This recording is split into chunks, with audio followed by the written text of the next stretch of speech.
Welcome to MythVision Podcast. Ladies and gentlemen, we are live. We're going to be talking to an ex-Muslim today and finding out a little bit about his background, figuring out what happened and why he left.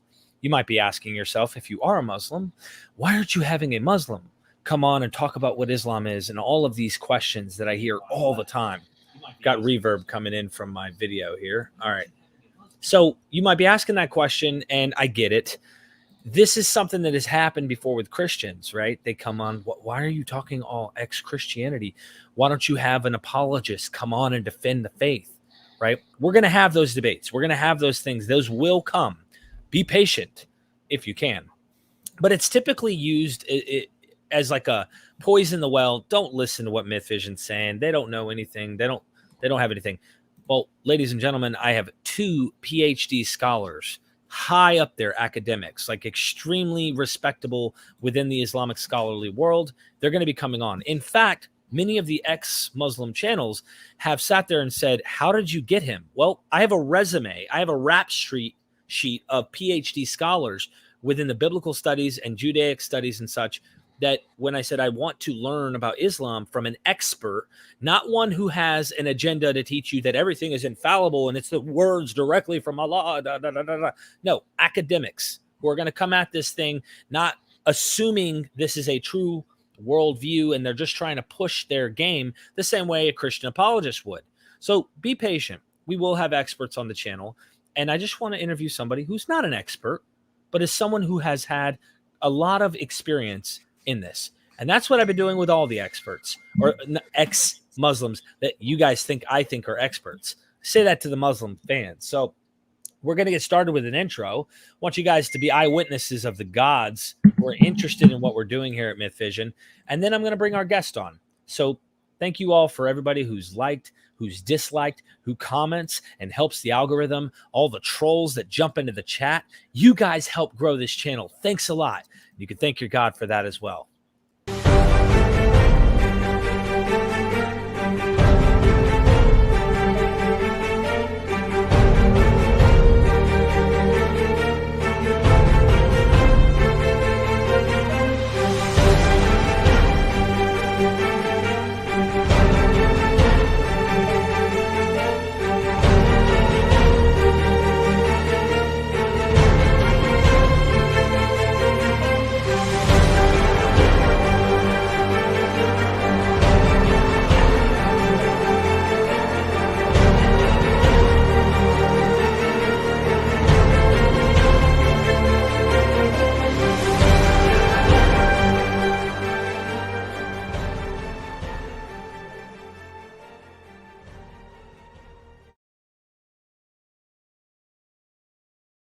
We are MythVision. Ladies and gentlemen, welcome to MythVision Podcast. I have a lot in common with people who have once been extremely devout about their faith, and they wake up and realize, whoa, hold on. This wasn't actually true like I thought it was. And that I have with ex-Jews, ex-Christians, ex-Muslims, people who are part of worldviews and cults like Scientology, Jehovah's Witnesses, you name it, and the list goes on. And I continue to interview all of these ex-people because I have that in common. So today we have someone who's an ex. And you know what they say, an ex has nothing nice to say about you, right? Well, that's not always true, but Harris Sultan, welcome to MythVision, my friend. Hey, how you doing? Thank you very much for having me. I really loved your intro, and I saw you smirking after that. Were you actually smirking at all the gods? And well, I'm sure you've seen this intro like 100 million times. But yeah, that's well done. Well, thanks for having me. Yeah. Welcome to MythVision, Harris. Look, you recently debated Daniel Hikikachu. I hope I'm pronouncing his name correctly. Yeah. And yeah, that really knows, puts but I think it is, yeah. Well, that puts you kind of on a map, right? For a lot of people who watched modern day debate, they were like, whoa, what's going on here? Especially for people in the West who might be atheists like me. And they're like, who's this guy? Like I came across you from AP and of course, modern day debate. And I said, this is interesting. You really didn't have to do too much on that debate to kind of see what was going on. However, I don't want to talk necessarily about that debate at this moment. I would be happy to have our callers they want to bring up things, feel free in time. But I do want to give people a little bit of background for like 20 minutes out the gate. Who you are, where you come from, what happened to you, what made you start to, I guess, wake up and realize, okay, maybe what I believe isn't true. Now, someone watching might not agree. That's okay. You can have your opinion. Thankfully, I live in a free country, and we do have First Amendments. So do me a favor. Tell us who you are. How serious were you in Islam? And like, what was your background? Right. So, well, okay, where to start? I mean, it's always a funny one because some people can literally put a date on a calendar and they can say, well, that was the day when I became an atheist, which is very different for me to do that. But I was born in Pakistan, and then my parents moved to Saudi Arabia. So the first 4 years of my life, 4.5 years, nearly, about 88, what is it, nearly 5 years, just under 5 years was spent in Saudi Arabia. So then we moved back to Pakistan, and then I went to school and a college there, and then I moved to Australia when I was 19. When I think about it, my household was moderately religious. I mean, there were good conservative religious people, but they weren't really hardcore religious people. I mean, people prayed, some people didn't pray, some people fasted, some people didn't fast. Like, I mean, those who didn't fast or prayed, nobody really. I mean, yeah, there was a bit of bickering going on. I mean, look at him; he doesn't pray or she doesn't pray. But I grew up I would say, in a relatively really moderate household. So religion didn't really affect me in a negative manner.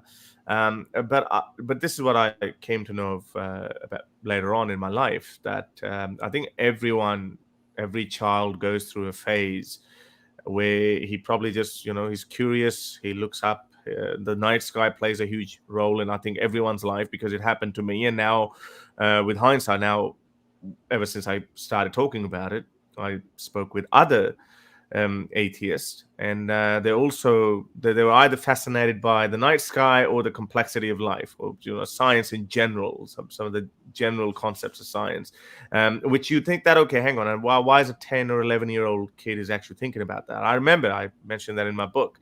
I asked my mum, who created everything, or Allah created everything, who created Allah? She didn't have any answer. And Right. a lot of people made fun of that statement that I made, because my book's been read by quite a lot of people, especially in India and Pakistan. And I see this troll comments like, "Oh, just because mother didn't know the answer, therefore he left Islam. Duh, what a stupid man, a stupid woman."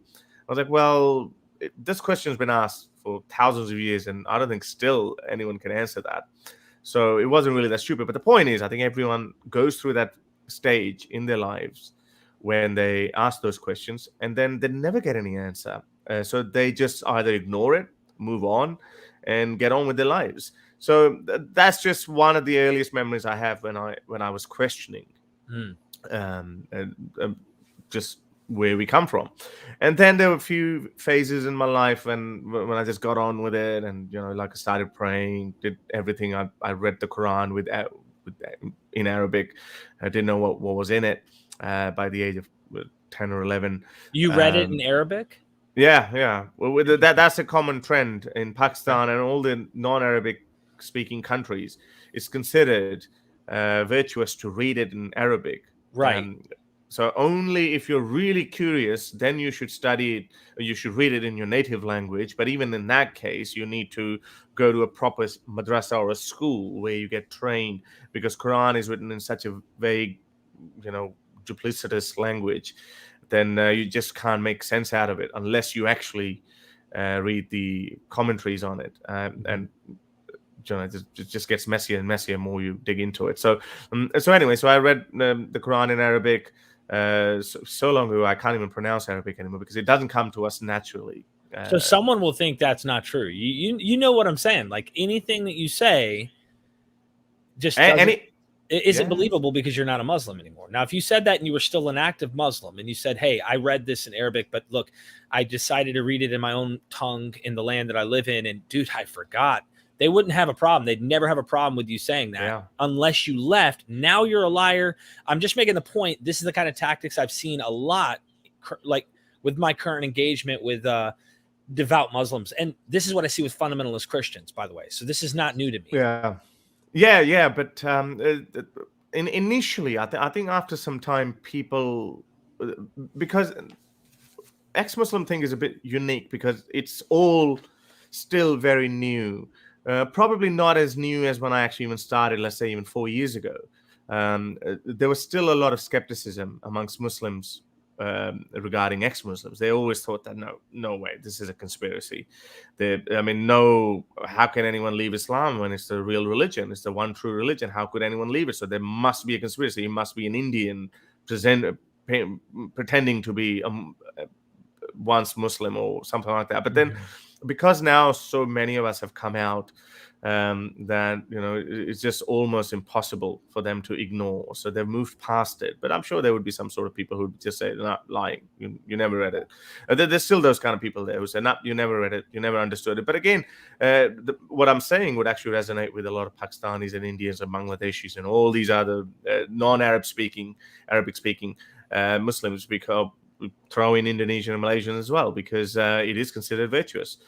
You're not expected to read it in your own language to understand it. It's just you're expected to read it in Arabic. We pray in Arabic. We had no idea what's written in it. So anyway, so I did all of that and started fasting and did everything. But then there was a little phase in my life, and when I, from the ages of 14, 15, 16, I was like, I have to be, if I believe in this religion, if I claim to believe in it, then I have to just act on it. So there was a little phase when I think my family was getting a bit worried that I was becoming a bit more religious than everyone else. Like I couldn't grow my beard back then, but I was going to mosque just to pray. I wrote that in detail in my book, how I was almost recruited as a mujahideen back in 1999, because that was quite an active time for mujahideen recruitment in Pakistan to send them into India for the so-called disputed region of Kashmir, because Soviet war had already ended. So all of these ex-warriors they had been free for 10 years. So Pakistan had amped it up in the 90s, the insurgency in Kashmir, Indian-held Kashmir. So I was almost recruited, but my father kind of, just got me out of that. But yeah, and then I went back to living my life. It was a very okay life, I think, because I reckon because my family wasn't very, very religious. I think that's why I got away with it. And then my mum sent me to Australia to do my degree in IT, which I did. So in that time, so this is 2003. I moved to Australia. I was 19, and in that time, I remember accidentally I picked up this newspaper, and there was this local Australian journalist he had picked apart one of the arguments of Richard Dawkins, and he was quoting him, and he was trying to debunk him. It was a little opinion piece, like a little editorial, and I was like, who is this other guy? The other guy's making more sense. Now, at this point, like, I'm just religious. I'm a carefree Muslim. I believe in a God, but I don't think about it. I'm not praying every day. I'm in my early 20s. I'm more interested in other things in life. But at the back of my mind, like 90% of other Muslims, like, yeah, there is a God. There is Allah. Muhammad was his last prophet. But I'm just going to go and party at this point. So I was like that at that point. But then when I read that, I was like, okay, that's very interesting. So I just read, I can't remember what that argument was. But then I think a few months later, I came to know of this documentary called Root of All Evil. I think in America it's presented as something else. This is the one where Richard Dawkins goes to Jerusalem, and then he interviews this now Muslim guy who used to be a Jew. So he was an ex-Jew Muslim. So anyway, so he just goes through the whole Israel Muslim Palestinian Israel conflict, and he talks about religion. So I was like, oh my goodness, how can this old man say this? And this is like, with hindsight, I'm like, whoa, this guy was so polite. Richard Dawkins is actually very polite, but for me, even someone like me, I was finding it really aggressive on Dawkins' part. But anyway, I was intrigued by that. And this is like 2005, 2006. So that was the golden era of the new atheism. So then you started YouTubing, started looking up on YouTube. Who is this guy, Richard Dawkins? Then I think I watched his every lecture, every documentary he had made, then became aware of Hitchens and then Harris and all these people that just came to me. And I was like, I think I consumed, I don't know, probably hundreds of hours of their lectures. I also read God Delusion book came out at that time. I read that one, and God is not great. And so yeah, that I would say probably by 2000, in those 2 years, my faith was withering away with each passing debate or lecture or a page of book I was reading, because it was just making sense to me. It was like, yes, it makes sense. I had all these scattered thoughts in my mind, but I never had a proper articulated response. So, now it is making more sense. So I think somewhere around 2000, in those 2 years, 2006, 2007, I became an atheist. I became a convinced atheist. And and then I went on. I lived my life. I didn't have any ambitions to get into activism or start talking about it. Yeah, be a new social justice warrior or anything. Now that I think about it with hindsight, it had it started back then, I think I would have had 1 million subscribers by now. Interesting. Yeah. If you started it back then. No, I definitely used to hate Richard Dawkins and Hitchens and Sam Harris. I used to hate them. As a fundamentalist Christian, I really did not like these guys. Everything they said, the way they said it. Why can't you be nicer when you say this? And all of those things, even when you disagree, and I was more fans of like the Ravi Zacharias, William Lane Craig, these guys as a Christian. I'm just pointing out that's where I was. I was a fundamentalist Christian, but I find it interesting, like what convinced you. The actual opposite is what convinces a lot of people to go into faith. And it's a really interesting psychological thing to consider and look into. I love looking at the natural explanations behind these things now, whereas I always thought this is all supernatural. The reason why we had those experiences is it was God for real or whatever it might be.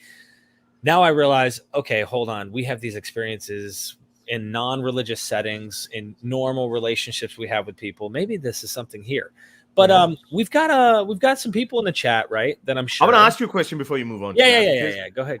Because I think this is what shows that how different all of us can be. Like, I mean, I was immediately in awe of Richard Dawkins. Immediately, like, I mean, apart from that documentary, but that documentary alone, even like that was just my gut reaction, because it was the first time I was listening to it, and I was intrigued enough by him that I said, okay, let's investigate this guy a little bit more. And then with each passing minute, with every word that he had written and I was reading, I was just buying it. So I never went through a phase of hating him or anything, but I was immediately being attracted to him. So, but in your case, you just say you initially used to dislike him. I remember Vidhu Vids, who's not really that active anymore. He's another ex-Muslim. He created great content, but I think he retired a little bit about a year ago or something. But he was also a Muslim who actually hated Dawkins and Hitchens, but then eventually he came around. And this is what it seems like that too. So I think it just shows that even our journeys, we're not all the same in that sense, It's not. No. I might have had some thoughts, doubtful ideas in my mind, but I just buried them. But you held on to them even longer than I did, and I think, the versatility. I love the guys now. I absolutely love these guys. Like, I can't get enough of them. I wish Hitchens was still around. But I want to say that while I was in the bubble, I watched the debate between Richard Dawkins and John C. Lennox. Now, I met John C. Lennox and Frank Turek in person. I went to a conference, met these guys in person, shook their hand, talked to him about his 7-day book, the meaning of the word GE in Hebrew gay, and how that word can be used in various ways and how it doesn't necessarily mean 24 hours. And he's trying to scientifically, mathematically make sense of Genesis so that it somehow isn't literally the earth is not 7,000, and there's different explanations. But ultimately, I met these guys and I was watching the debate with Richard Dawkins against John C. Lennox. And when Richard would be kind of try to jab and come at it with his science and his atheism and all that, I would be like ready to fast forward the video. Honestly, I didn't even want to hear sometimes some of the BS he had to say. And that's how I call it. It was BS to me. Now, when John Lennox would get him, I'd be like, yes, my guy got him. Like, I'm not going to lie when I say I really wanted to see atheists get smashed because I was confident. I was certain that there was a God in my mind. Now, I was probably far more devout, even when you got serious in your stuff. I mean, I went to college specifically to go into the ministry. I was on my way in. I was really, really wanting to become a pastor and have a flock and be a shepherd and the whole nine. You know what I mean? Like, I was really devout, and it was serious for many years. But I opposed all these guys, and I have a box full of old Christian material with debates with those guys.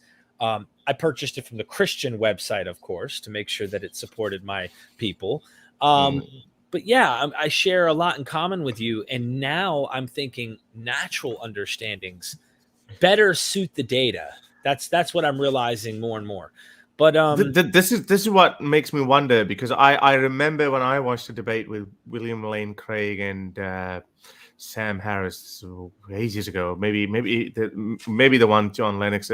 Initially, I was consuming literally minute by minute from both sides. But later on, when I had now become atheist, and I think all these arguments became very repetitive. Like, it was kind of like the same thing that I would, because these guys were now my heroes, I was just listening to them, and I was doing what you were doing. I was actually forwarding their bits. When William Lane Craig would come and talk, I've heard this crap before. Yeah, well, I get that. I honestly kind of wanted to ignore the conversation on their side. I mean, I would sometimes listen, but oftentimes I just go and try to hear how my team would attack. And I wanted to see them look better. You know, I'm just being honest. That was something I did. Now, you don't go around as a Christian telling everyone, oh, when I watch these debates, I skip these things. That was early on. Later on, as I took things more serious, I needed to know the arguments so that I could defend my faith. But I'm just saying, when I first started getting into this stuff and was serious, it would upset me to hear what the atheist would say. And then later on, it became something I actually, as I left the worldview, realized, holy crap, that makes so much sense. That makes a lot of sense. Why didn't I see that sooner? And man, we're indoctrination, dogma, cognitive dissonance. There's so many things that we could bring up as to why. Yeah. But yeah, man, I want to bring people on to have conversation with you if that's something you're willing to do. And, make sure that I screen it one at a time and have a friendly dialogue. Maybe have some people critique you in a way. They want to jab and ask a question or whatever. Oh, yeah, absolutely. I mean, you're always open for that. Of course, I'm kind of used to it. I do a weekly show on both, one in Urdu, one in English. On my English channel, there's not a lot of engagement, but on my Urdu one, because I initially I really wanted to reach out to Pakistani Indian audience. Yeah. So I do a show in Urdu, and yeah, I get like, I don't know, 100 people lined up, and sometimes I get like 20 of them to, I speak with them. So then I'm kind of used to it. But you said that about debate, so I'm actually doubting this process as well, because to me, debates between these guys was not necessarily okay. It's like we like a competition per se, but like most of the learning actually comes from a calmer mind when we're just reading a book.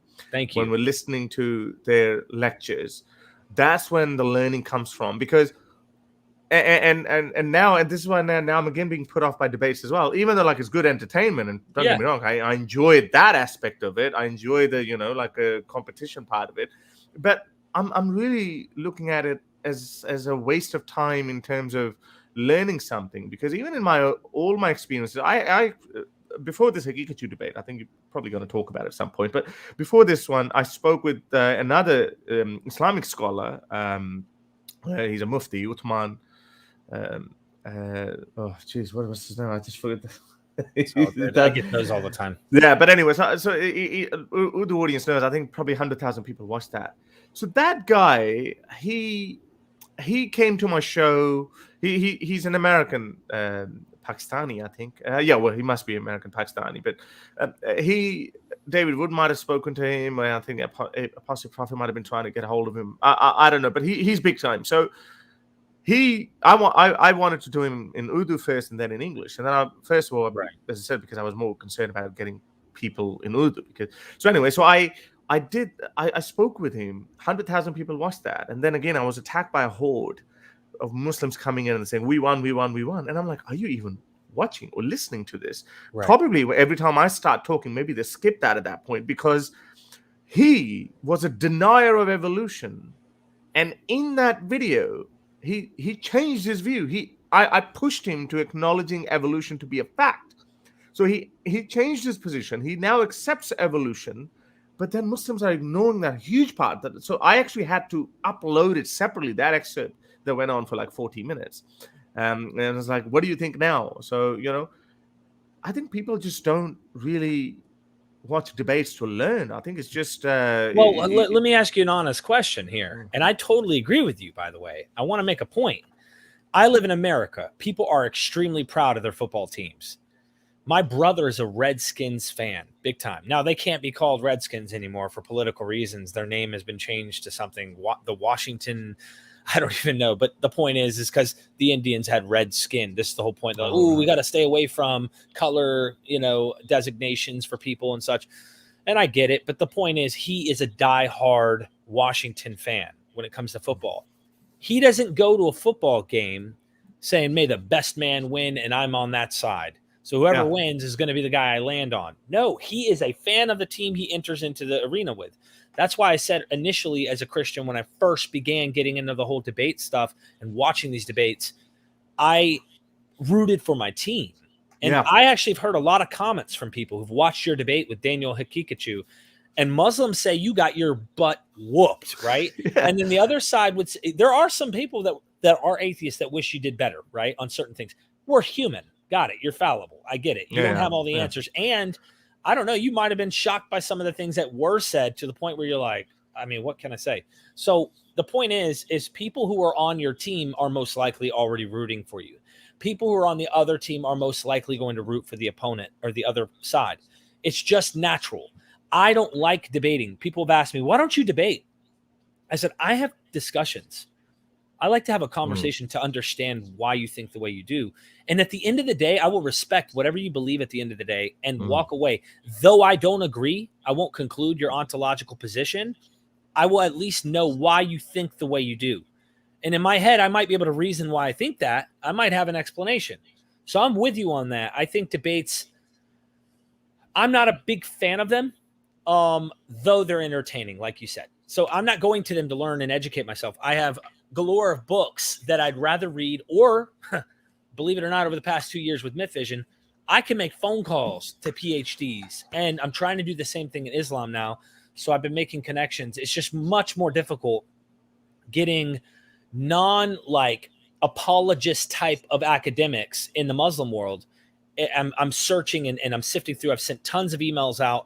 I've got some email responses, and I'm going to have scholars come on. The conversations are more what I'm into. So, and that's what I hope the call-ins do when they come on here in a bit. I want them to be reasonable. I don't want like a all-out brawl. People who come on, give me, if you're a Muslim and you're watching this, give me a reason why I want to keep doing these, because I don't have to do this. I am a skeptic channel, but I want to show the dialogue, interfaith dialogue between each other to understand why we take positions. It's not a dick measuring contest. It always ends up being that kind of a contest, because you're right. I mean, that's another thing, which I kind of said later on, that maybe atheists need to be strategic as well in that, but you can't do that. Atheists are free thinkers. If I don't do well, they would say that, but the other guys wouldn't say that. I mean, I have literally ran into people who are regular on my channel, Muslim apologists, who would tell me there's the few people who've been trying to convince me for at least 6 months that there is no child marriage in Islam. There are no slavery. There's no slavery or sex slavery in Islam. There's no wife beating in Islam. But when this debate happened, they were like, ha, ha, ha, Harris, I agree with Hakikachu. He won. I was like, you spent a year telling me there's no child marriages or sex slavery in Islam. But that's what Hakikachu was saying. So you agree with him? But they want to say that because it's their team. Right. That's their guy. So so that's one of the reasons. But again, it doesn't matter, because to me, I know debates that I did. There was a debate I did nearly 3 years ago in a Sydney University, University of New South Wales. Similar kind of thing happened there. There was a very hostile Muslim crowd in the debate in the auditorium, and they do that. But I still get messages from people. Oh, I watched that. That was like how kind of told you that how I became aware of Dawkins. I'm not comparing my caliber with him, but I'm just saying that whoever is your entry point, and that triggers something, and then you like after Sultan, you might go watch someone else. You might find out about Sam Harris or whatever. Then it like opens up this whole avenue for them that they had never ever thought existed. So I know that this debate, all these atrocious views that he spouted, people are going to be like, hang on, does my religion really have child marriages or wife beating or sex slavery? Let me wait a second. Let me look further into it, and then they would find it. So these guys don't know it, so they might say la la la la la, we won. They can do all they want, but did they really win? So I agree with you. I prefer conversation. This is why after Hakika I said that now let's just have an open conversation. Let's just talk back and forth. Let's keep arguing on one particular point and go unlimited amount of times back and forth. But in the debate manner, you don't get all the opportunities. And someone said, so are snails really halal? I never got a chance to elaborate on that. That the point was, that's the disagreement. Are snails halal or not? Kangaroos are halal or not? Hyenas, hyenas. There's a disagreement on that too. So all of that is a code of morality. Sharia is tied to morality. And there is no clear morality in Quran. But then they say morality is objective. But then there's disagreement on objective morality, so-called objective morality. So that was my point. Are snails halal? Which he tricked the question. He didn't answer it because he knew he's going to get in trouble. So there's some schools of thought that disagree. Some schools, but again, I couldn't go into that in a formatted debate structure. Like I've only got 4 minutes to talk about. So, but anyway, so that's why my strategy from past experience was always to get him to say, all the atrocious things that he said, and get Muslims to see that was always the strategy. And that's why we're on a show with AP a couple days before the debate, actually saying, I said that. You were like, look, this guy is gonna, and I was actually kind of shocked. I wrote him on Messenger. I would love to have a friendly conversation with him, and I said, hey, look, I'm not in this for I'm not the guy. I'm not here to debate you. I think that definitely these worldviews are human. They're man-made. I don't think there's any divine hand behind these. We can explain the building blocks. We can explain the amino acids to these religions and how they have come up naturally, and what would cause these things to become what they are, from Christianity, Judaism, you name it. So if the Abrahamic faiths that came before it, I can explain away, why would I think that this later thing is true? Ultimately, though, I want to give a shout out to Gnostic Informant for the super chat, man. Thanks a lot. Appreciate the help, man. Keeping the lights on. You know what Subhan means? You know what Subhan means? It means praise. So we say Subhanallah, so praise to Allah. So he's saying Subhan MythVision, so praise to MythVision. Well, thank you. I am the Lambert of God who came to take away the sin of the world. Yeah. No, seriously, thanks a lot. I appreciate it. So I figure we'd open up the door for conversation. I know Muslims are going to disagree with you, but look, man, you might have a different experience on MythVision. I'm speaking to the Muslims because I've actually opened up the door with people and they've come on very friendly. Disagreements. They disagree at the end of the day, but they're very friendly. And that means more to me than anything. Honestly, any arguments that could be made, like coming on and having just showing you're mature enough to have those conversations. So let's open up the door. How do you feel about that? Yeah, great. No, I told you I do that every week. Cool. I'm just giving everybody a heads up who's watching, so they can click the link. I'm going to put it in the comments here in just a second. Before I do, actually, you know what? Let me go ahead and invite, and then I want to show everybody something here. We've got 188 people watching right now, and this is the link. Go ahead. We're going to bring one at a time. I'm going to limit the time to like 3 to 5 minutes approximately, depending on how the conversation goes. If it's crap out the gate and for whatever reason, I've got control of the room, so no worries. And I want everyone to check out the book. So you've got this book. I titled the channel or the show, The Curse of God, Why I Left Islam. You guys, it's in the description. He wrote this book. You've got it on Audible. Did you read this? What? No, I didn't. No, I didn't. Okay. No, so some Aussie guy with a really deep voice, an older man. I got him to to do it, because when I listened to it, I was like, damn, my argument sounds really, really smart, because they're not coming from me. It doesn't sound like it's coming from me, an old He's man. smarter than you. Yeah, he's smarter than me. So, but yeah, do check it out. I think we've done really well. Like, I mean, I still get, I think it has something like 50,000 illegal downloads on PDF drive or whatever, which is fine. I never asked them to take it down, because it's like, you know what, and we had it translated in Urdu and Hindi, and I think we've had like in Urdu, I think it had nearly about 20,000 downloads. I don't know about Hindi. I haven't checked the stats on that. So it's doing great. I mean, I get people to, I get daily messages from people like, oh, I watched that video. I read your book in detail, and people don't really people really can't really hold on to their beliefs, or at least the way they did before reading a book like that. Wow. Thank you. And also go subscribe to his YouTube channel. Skeptics of his work, people who don't agree with him or agree with him. If you like hearing some of this stuff, you're interested in staying engaged, hit that bell, of course. And that's also in the description. If you're a MythVision family, you're going to definitely want to go subscribe, because we're skeptics, and check out the material he's doing, engaging in that world. And last of all, of course, we've got the Patreon. Guys, hundreds and hundreds and hundreds and hundreds and hundreds of videos that people have not seen that are on the Patreon.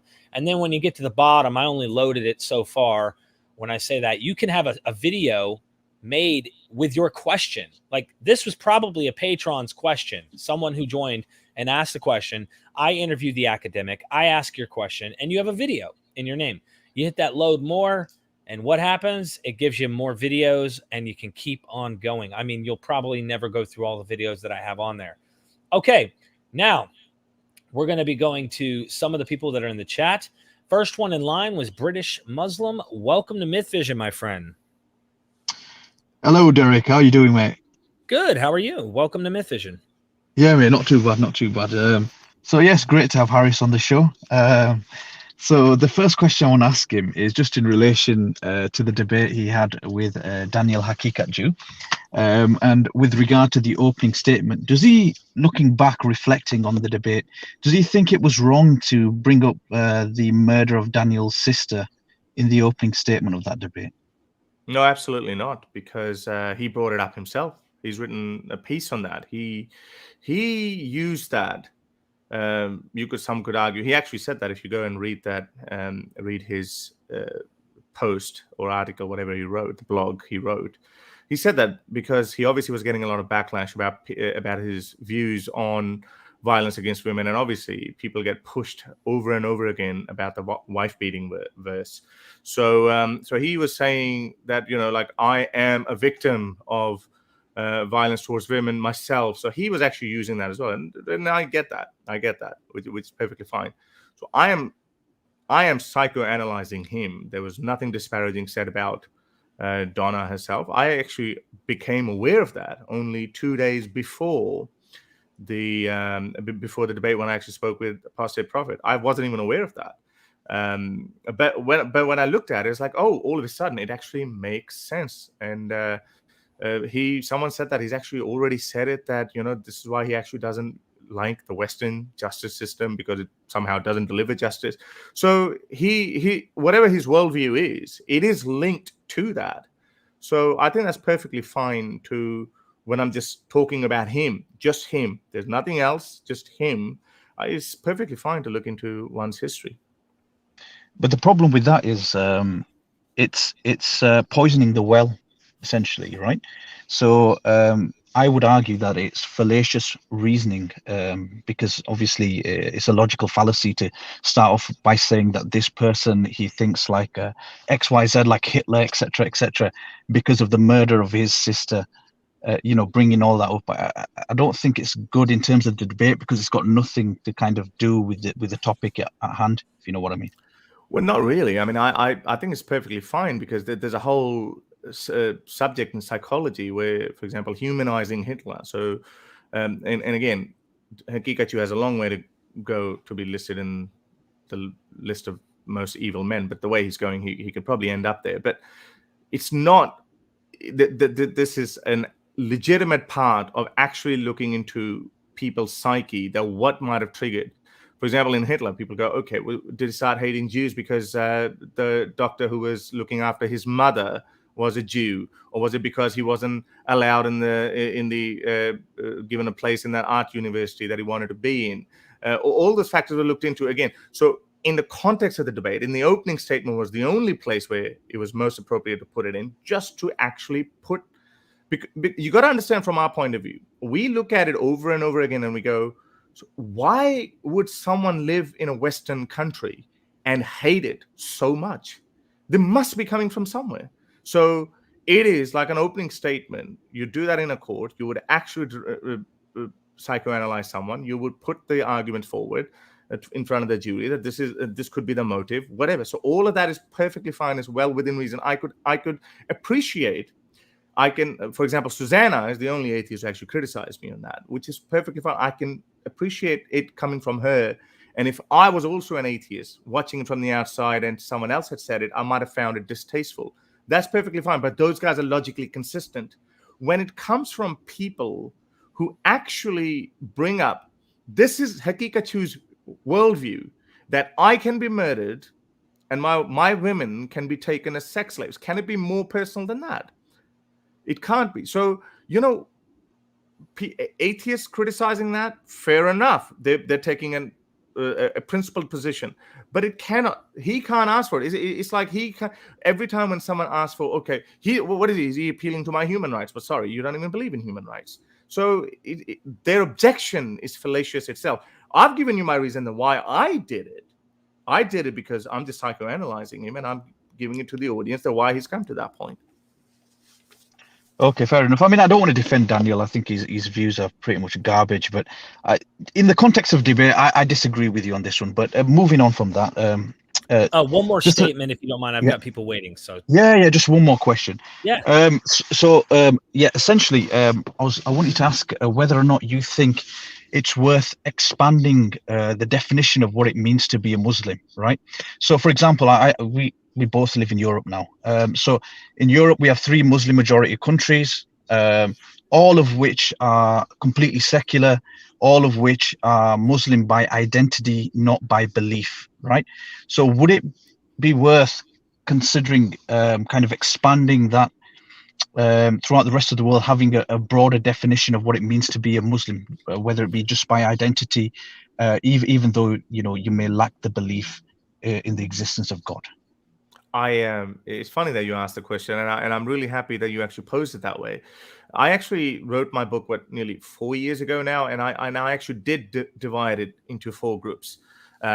Number 1, jihadis like Taliban. Number 2, Islamist, people like Hakikachu who believe in taking over through whatever means, not necessarily actively taking part in violence. The third group, the biggest one, that is carefree Muslim, ordinary everyday Muslim. And where's my inspiration coming from? I'm looking at people like from my family. Now, what you said that his views are garbage, so I would put you in that category as well, because you can differentiate between a Muslim just by identity and Muslim by faith. Because when you go into faith, this is a rabbit hole. Then you can end up being either Hakikachu or Taliban, or people like Taliban. You could. I'm not saying you would, and I'm not. And as I say, my family are all moderate Muslims. So they're the carefree. And then the fourth group, you can even put in secular Muslims or even ex-Muslims and atheists in that, because you and I most likely look the same, and you and I probably care about the same topics more than MythVision probably does, because he looks at the world differently, or he's coming from a different background. So I do recognize those different groups, and I do recognize that it's far more complicated. The problem is, and this is why I was a little bit disappointed by not the ordinary people who just come as a horde and they're like, yeah, we won. And not about that. I have been following people who've been coming to my channel, on my Urdu channel for many, many months, trying to convince me that no, Haris, you're wrong. Islam doesn't have sex slavery or wife beating or child marriage, etc. But now they're siding with Hakikachu. Now I'm glad that you said that his views are ridiculous. That's fine. I don't want any credit from you. I don't want you to agree with me that there is no God. Blah. I don't want any of that. But it's the job of Muslims, the carefree so-called, the secular Muslims that you talked about, secular. How long will those countries remain secular if people like Hakikachu are allowed to keep spouting those views that he holds? homosexuals should be thrown off rooftops, amputations, women's subjugation. He says human rights are contributing to fertility rates are falling. So the answer to that is take away their rights. How long do you think these secular countries, I am seeing Pakistan, I don't know about your background, I watch Pakistan very closely. Pakistan is disintegrating. It's going further and further in this void of Islam that we're looking at it. And who's bringing it? The blue-eyed Western boy, Imran Khan himself.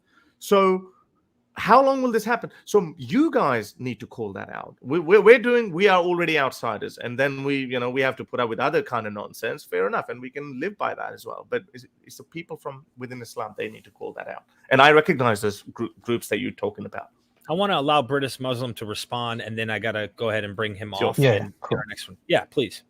Well, number one, first of all, no one has the responsibility to call out anything. It's up to the people who actually, if someone does something, it's their own responsibility, and they should take, and it's no one else's.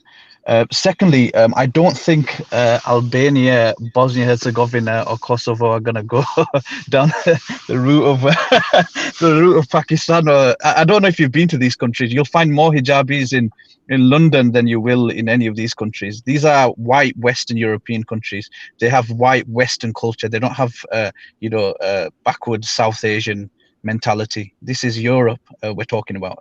So they're not gonna, I don't think they're gonna be following that route. But yeah, no, that's it. Thank you very much for having me on the show. Thank you for coming on and being Cheers. a kind guest. Yes, sir. No worries. Thank you. My pleasure. Cheers. Can I just give one line? Yeah, for sure. Yeah, just the fact that, look, I hope you're right, but unfortunately we've seen, by the way, you asked me if I've been to Bosnia. I'm actually not in Bosnia, but very close to it. Serbia, I've been to Serbia. So anyway, so I hope you're right, but no, this can happen.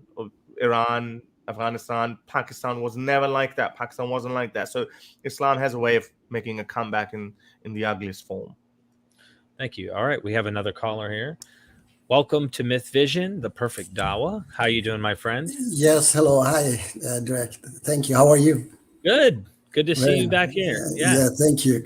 Haris, how are you? I had actually a debate with you last year, and that time I wanted to debate you, but now I would love to not debate, just have a dialogue with people like you, and to tell you that actually it's not so good to think that when you say Islam, then you somebody who doesn't know Islam think that every Muslim believe, or Islam is exactly what this Daniel Haggachu says believe in. And the thing is that I myself, I'm the biggest enemy of that Islam that Haggachu represent. And I follow actually an organization that has been fighting 42 years with his belief, and the Iranian regime actually is the central bank of international terrorism. But unfortunately, there is he doesn't believe in Iranian Islam, though. But they are the same. They are all the same. They are a bunch of he's Salafi. He's a Salafi. Yeah, I understand. Yeah, but I say that they are ISIS, Shia, ISIS, Sunni. They are all extremists from different beliefs. But for example, Iranian regime is also like ISIS, but a Shia ISIS. When I say ISIS, it doesn't mean that exactly that organization. Yeah. I mean that mentality, that brutality. Okay. So, but unfortunately, there is a power or a policy that they would like to help these extremists, because they want to keep the Middle East in flames so that they can sell their weapons. Now unfortunately we saw how they gave Afghanistan to Taliban. Very easy, just president left. They had an agreement, behind the scene. They had an agreement. Now they are going to even give money to Afghanistan. I heard just yesterday that USA has, agreed to help. So do me a favor, Dawa. Please try to make it somewhat swift. You said you wanted a dialogue, and right, I wanted to be back and forth because you only got 5 minutes, and we're already a minute and a half in. Yes, I just would like to have a future dialogue that when I'm on your side when it comes to that Islam, okay? I'm the biggest enemy of that Islam, okay? That says that you have to be killed. I don't absolutely believe in such a, trash. The Islam I represent, whatever you might think that, no, that this is not Islam, but this is the Islam I have learned, that I have to fight for your right to talk, okay? To believe. Your judgment is with God, is not with me, okay? So this is what I believe, and I would like to, we have to help each other, understand? So I believe so that anybody would like to, help me as well to spread this beautiful message. I would be very glad to do that. Harris? Well, I don't know what I can say to that. Like, I mean, people are ultra nice, and that's just good. We just disagree, I guess. And I just want to you, I just say that, okay, fair enough. As long as your ideology or your belief is not coming after me or my family or my lives, then, we can, why can't we just look each other in the eye and say, okay, look, I think about the most fundamental question, whether this universe has been created by a god named Allah and he sent a messenger 1400 years ago. We don't agree on that, but everything else is fine. We can just go, we can have a cup of tea, and that's fine. But having said that, you said that the previous caller said that it's no one's responsibility to call anyone out. True. I mean, I was speaking more metaphorically, but if we are social creatures, if we do care about values in our lives, or then I think it is a responsibility for us to talk about, especially about the topics that you are so concerned about. For example, if you want to call yourself a British Muslim, I know he's gone. It's not really, I'm just using that as an example, or let's say Dawa person. So if you care about that, then I think you should also go after those people who are representing your faith incorrectly, according to you. So those guys are your enemies in that sense, because the damage they're doing to Islam is probably nowhere near the damage we can do. Yeah. I mean, the most you're going to get out of people like us is like, okay, we're atheists, but we're not going to come out and we're going to kill, start killing people. But those guys are talking just that. Ali Dawah says that we're proud of that. We're proud that we're going to kill you, string you up. So, I take you as a. Or they're going to try. Yes, you mean they're going to try. Oh yeah. Well, nice try. He can't do shit. Haris, I have to tell you that my brother has been executed by these people. Okay, my brother and over 100,000 of our followers, supporters have been executed by Iranian regime. Okay, because we stood for non-believers' rights. We didn't fight Khomeini because of different belief in different prayer or whatever. We fight against him because he was oppressing people. Understand? Oppressing non-Muslims. So, and I have been banned from many of these extremist streams like EF Dawa, Sapien Institute. Just after a few seconds talking to them, they delete me and block me. So I have been fighting them. I have even had a debate with scholars, and they I said to AP as well that when you say something, they will label you right away kafir, okay? And even Muslims, they might not listen to you, but people like me, they cannot label me as kafir, okay? So we can fight them much better. So we just need help from everybody and voice, so that we can prove that these people, they are absolutely uneducated in Islam. And I have proved that, and they that's why they block me. Understand? Okay, Harris, final word. I'll look. Thank you so much for coming on, my friend. I'm going to let Harris speak, but I'm going to pull you down. We're going to have more people come on. I just would like to ask him that maybe we can talk on your channel or my channel in the future would be much better. Yes. Yeah, you can come to my show. I do it every week, every Sunday. I think it's about 12 p.m., 12 midday London time. So that's great. I would love to do that. All right. Okay. Thank you, Thank you, my brother. Thank you. Take care. Hey, look, I keep my arms open, right? I'm not blocking them. Now, there's some trolls I have blocked. I'm not going to lie. You're kind of like, what's the point, right? So, but But yeah, no, I'm definitely open to having people like that come on and giving them a voice, even if all the other Muslims in the world think he's not really truly a Muslim because of his stances. I that's a much prettier picture. You know, for me, it's like, let's do harm reduction here. That's I'd love to see people leave, but you know, I'm not like, you must leave or else you must be a full on ISIS. No, no, please. But there is I'm more like you in this, and some other people like Armin Navabi, and there's a whole list of ex-Muslims who are who intellectually on intellectual grounds say that that's not an honest position to take, because I and Hakikachu actually read Islam. There's no disagreement with him and me on Islam. I reckon he's 100% right.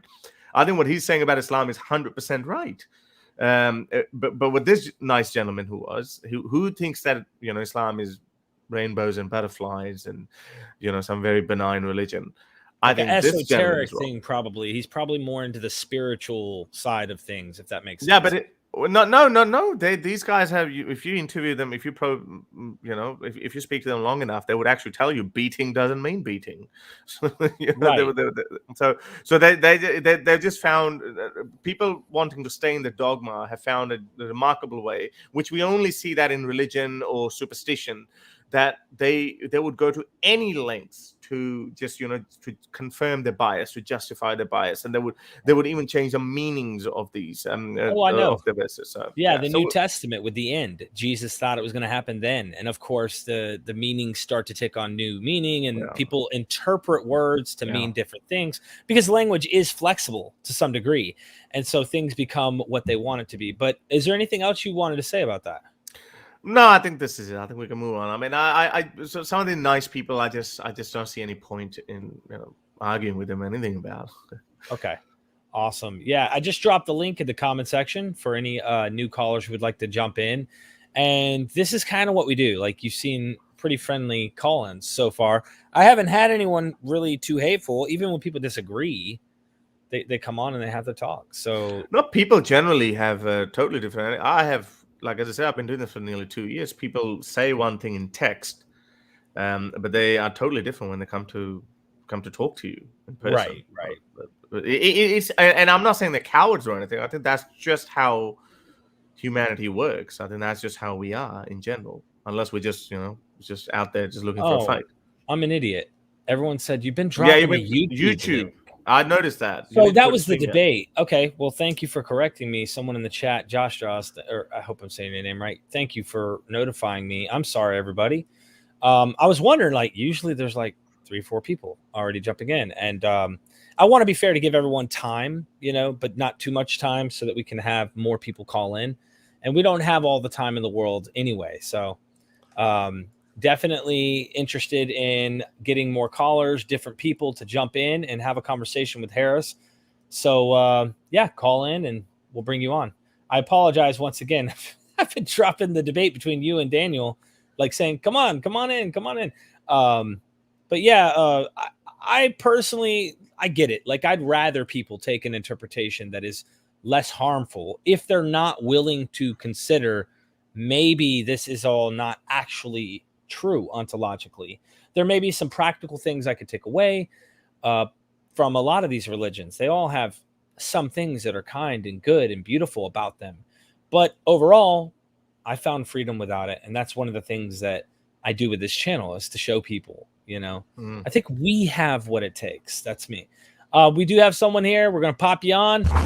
Welcome to MythVision Podcast, Jay. How are you? I'm doing really good, Derek. Thank you. Thank you for jumping on. Are you Muslim? I am not Muslim. So if you just want to hear from Muslims, I'll just kind of be quiet and listen. Okay.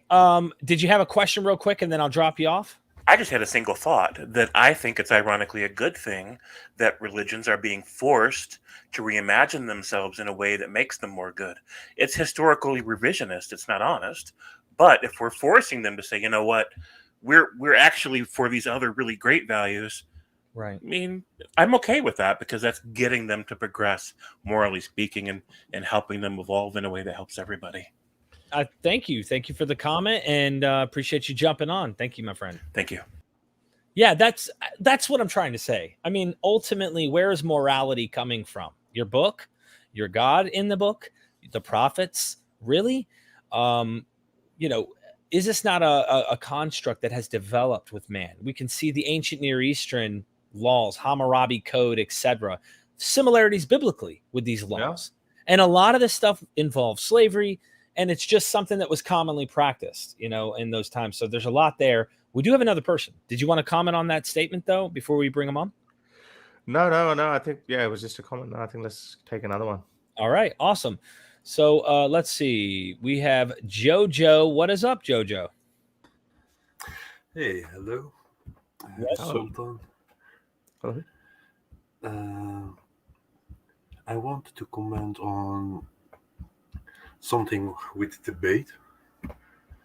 Okay.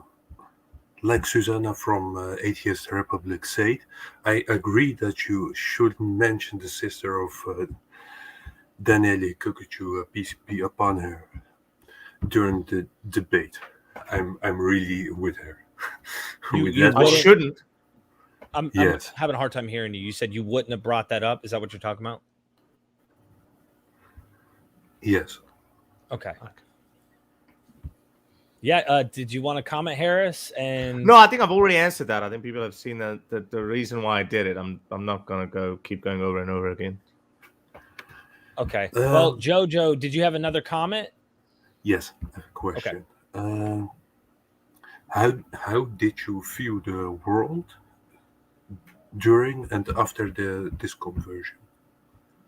After this conversation, no, my worldview hasn't really changed much. I think my worldview is exactly how it was. What did make me slightly think about it was those who know me, those who have been following me for quite some time, I've been a passionate advocate, or actually the opponent of those who use the word taqiyya, who just try to insult Muslims by saying you're doing taqiyya.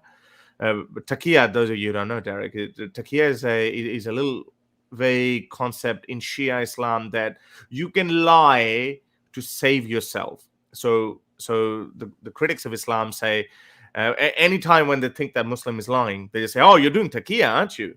So it's just like a cheap remark that they throw it in their faces. So I've always said that no, most Muslims don't even know what taqiyya is, first of all. So, but there is such a thing. They might not know whether they're doing a religious duty or not, but just out of tribalism, are they actually doing taqiyya or not? Because throughout my intellectual journey, throughout my life, I always wanted to get to the bottom of something. Yes, I could be right, I could be wrong. I might have been all wrong about how I got brainwashed or de-brainwashed by religion, and then consequently with atheism. I could be right about it, I could be wrong all about it, but what I can say is that I have never been dishonest about trying to get to the bottom of it. But then after this debate, as I said, this is one thing I started thinking, are there people, because I would always give someone a benefit of the doubt. I'm like, okay, if you're saying that you believe, you probably would notice that the last guy who came in, who was saying, these guys are wrong, this is not the real Islam. I was like, okay, all right, I'll just take it on your face value. But imagine what would you do if that guy with that name, just saying, in that debate, commenting and saying, Hakikachu's right. Yeah, Hakikachu's got it. You'd be like, whoa. But you were telling us that you don't agree with his worldview. But now you're saying that. Is that because he belongs to your tribe?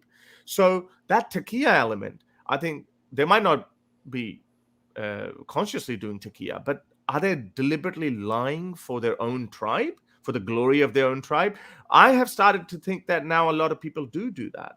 Purposefully lie and say, yeah, we got it, just because the other guy is the sworn enemy, like an atheist or something. So that's one thing that's changed, but it's not necessarily like my worldview hasn't really changed. But my skepticism over online comments has actually definitely changed a little bit. Awesome. Okay. Yeah.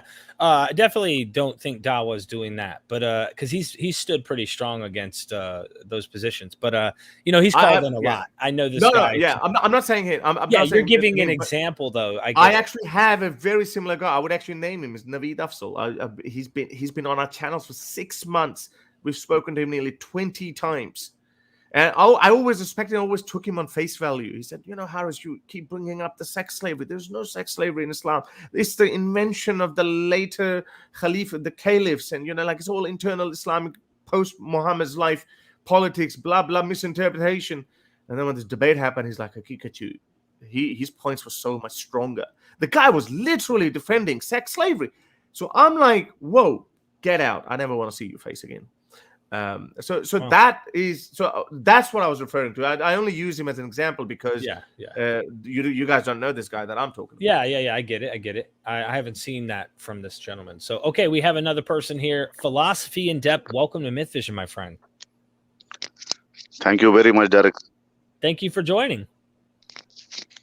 My question is to Mr. Haris Sultan. Mm-hmm. I want to ask Mr. Haris Sultan how to falsify atheism. Is there any way to falsify atheism? There are many ways of falsifying atheism. If there's any challenger to if there's any claimant who says that I created the universe, just make an appearance and just show us how he did it. There was this movie, very crappy movie of Keanu Reeves. And by the way, he's done a lot of crappy movies. I still love him, though. The Day the Earth Stood Still, and he's an alien, and he comes down, and he just come to save the world. And there's this brilliant scientist just trying to solve an equation or something. He's like, he wants to get his attention. He's like, he just looks at the blackboard, and he just grabs his chalk, and he's like, oh, how did you do this? This is amazing. He's like, oh, we learned that in school or something. So that is also something that could bamboozle. There's so many problems that human minds can't come up with. I know there's other atheists who say, well, that could be an amazing trick on us, but I am yet to even see an amazing trick like that. So a God, someone who created the universe, I think he can find a better way to tell us that he exists. He wouldn't need these ancient books, this interpretation, little prophets and little mini prophets like saints and all that. He wouldn't need any of that. He would be able to tell us. He can do a press conference with Joe Biden in front of the White House right now, the whole world media watching, and he can just, be like, what was the blue guy from Project Manhattan, the comic movie, Watchmen, like he can be like that. That is the closest thing to God can be. There's so many ways of God to prove himself or show himself. But I think the major religions which we find in the world today, I think most of them claim that life is a test, a sort of test, or God wants to test. So how can it make sense? I mean, you say that God will make appearance. Then what's the point? Well, God will create us and then he will make a press conference that. Yeah, because it's a circular argument. Because if it's a test, he can go and tell me that it's a test. I mean, have you ever taken a test when you didn't even know you were taking a test? I'm asking you, have you ever taken a test that you didn't even know that you were taking a test? Sorry, I don't understand your question. Have you ever taken an exam or a test when you didn't know? Like right now, you're doing an exam, but you don't know that you're doing it. Like there could be cameras outside your room and they're actually monitoring you, how you're going to chat in front of a camera. Do you think that there's a test going on right now? Someone has to tell you, yeah? Someone has to tell you that there's an exam taking place and you have to sit this exam. So someone has to tell you. And someone outside of you religions claim, but sir, religions claim that they have a text, they have a revelation, and they have been told that they are in exam. I can tell you that like right now I'm taking a test of you. That doesn't just make it true. So you have to prove it. As I said, the examiner has to tell us, not the other. No, I'm not here arguing for the case of theism to be true. I'm saying for example. I know, and this is why I'm telling you. So the other students don't need to tell you that, there's an exam taking place right now. The examiner has to come and tell you that I am taking your exam, which means God has to come and tell you, hey, Haris, I'm about to put you in an exam. I'm about to take a test. Or at least But how will it be a test then? Philosophy, if I Excuse me, sir. Excuse me, Derek. But how will it be then the test? I think you have contradicted yourself. No, I didn't. Because I think the argument of theists is that God will not show himself. So you are saying that God has to first show himself, then how can it be tested? It's a paradox, I think. No, it's a paradox from their part, not from our part, because I just told you for an exam to be taking place, an examiner has to tell you I'm about to take an exam. An examiner, not the other students. All these other But prophets. how can he tell? How can it be test then? How does If an God examiner? will, How does an examiner tell you? How but does you an are here. examiner tell you? You are here using false analogy. No, you're Examiner is using not God. It's your analogy. You're using the analogy of exam and an examiner. God is an examiner. This is your analogy. God No, is I an am not examiner. using it in the sense in which you are using. You are using in it in educational context, in which there is a teacher and he's in front of you. Then what test? So you just created an analogy which doesn't even fit in any worldview, but you created an analogy that doesn't even match the analogy. That's your Actually, analogy. sir, my question is real quick. How do you know? And this is just a question. How do you know that we live in a test? That's the question I think Harris is trying to say. I mean, sir, I'm not here for a case of theism. I'm asking Harris simply that how can somebody falsify atheism? There should be falsifiability test because, for example, Christopher Hitchens in his debate said that invention of microscope had buried God because people can now see the microscopic things and people have seen far away things by the help of telescope. So, for example, he was conflating philosophical naturalism with methodological naturalism, Christopher Hitchens, because most of the atheists, what they do, they say that methodological naturalism is true, therefore philosophical naturalism is also true. So I am saying that if they can claim that methodological naturalism has falsified theism, how can theists, ask atheists how to falsify their position? They're giving a naturalist solution. There's a test testing someone in a natural world, and we're giving you a natural solution to that. An examiner has to tell a student that I'm going to take an exam. I think it's perfectly fine. That's the only way to falsify it. You asked me how. But how can it remain an exam? Because, for example, it's not exam in that sense that God is giving you paper and you have to solve it. You have to recognize God according to theism. But I have to recognize that this is my exam. Yeah. This is why I asked you at the start. Have you ever taken an exam when you didn't know you were in an exam? You had to be convinced. But it's a false analogy. No, it's not. Well, you created that analogy. I think we're going in circles now. This is your analogy, not my analogy. No, we are not going in circles, sir. I mean, for example, methodological naturalism has been conflated with philosophy, and some atheists say simply that gravity is there, so we don't need God to explain this phenomena, because there was God of gaps argument for this before gravity was discovered. But now, for example, they are saying that theism is wrong. Actually, I think most of the religions doesn't, because the religious people also know that there are natural causes. Only few theists you will see in the world that has, subscribed to position of occasionalism, because they say that natural causes are not efficacious or somewhat. But I think majority of religions, even in, I can give you some verses from Quran, in which Quran is itself saying that natural causes are efficacious. For example, God is saying we make the earth living after we pour rain on it. So rain is a cause for the plants to come. So nobody is denying causes, but my question is how to falsify. For example, how to falsify? Is there any test to falsify atheism? How can anybody come and falsify you? Because you are only attacking atheism. This comment though, let Harris. I'm gonna have to drop you off because we're gonna have other people come on. I'd like to. Okay. Thank you, sir. Thank you very much. Your question. I think. Yeah. Sorry. My question is, sir. My question is there any falsification test?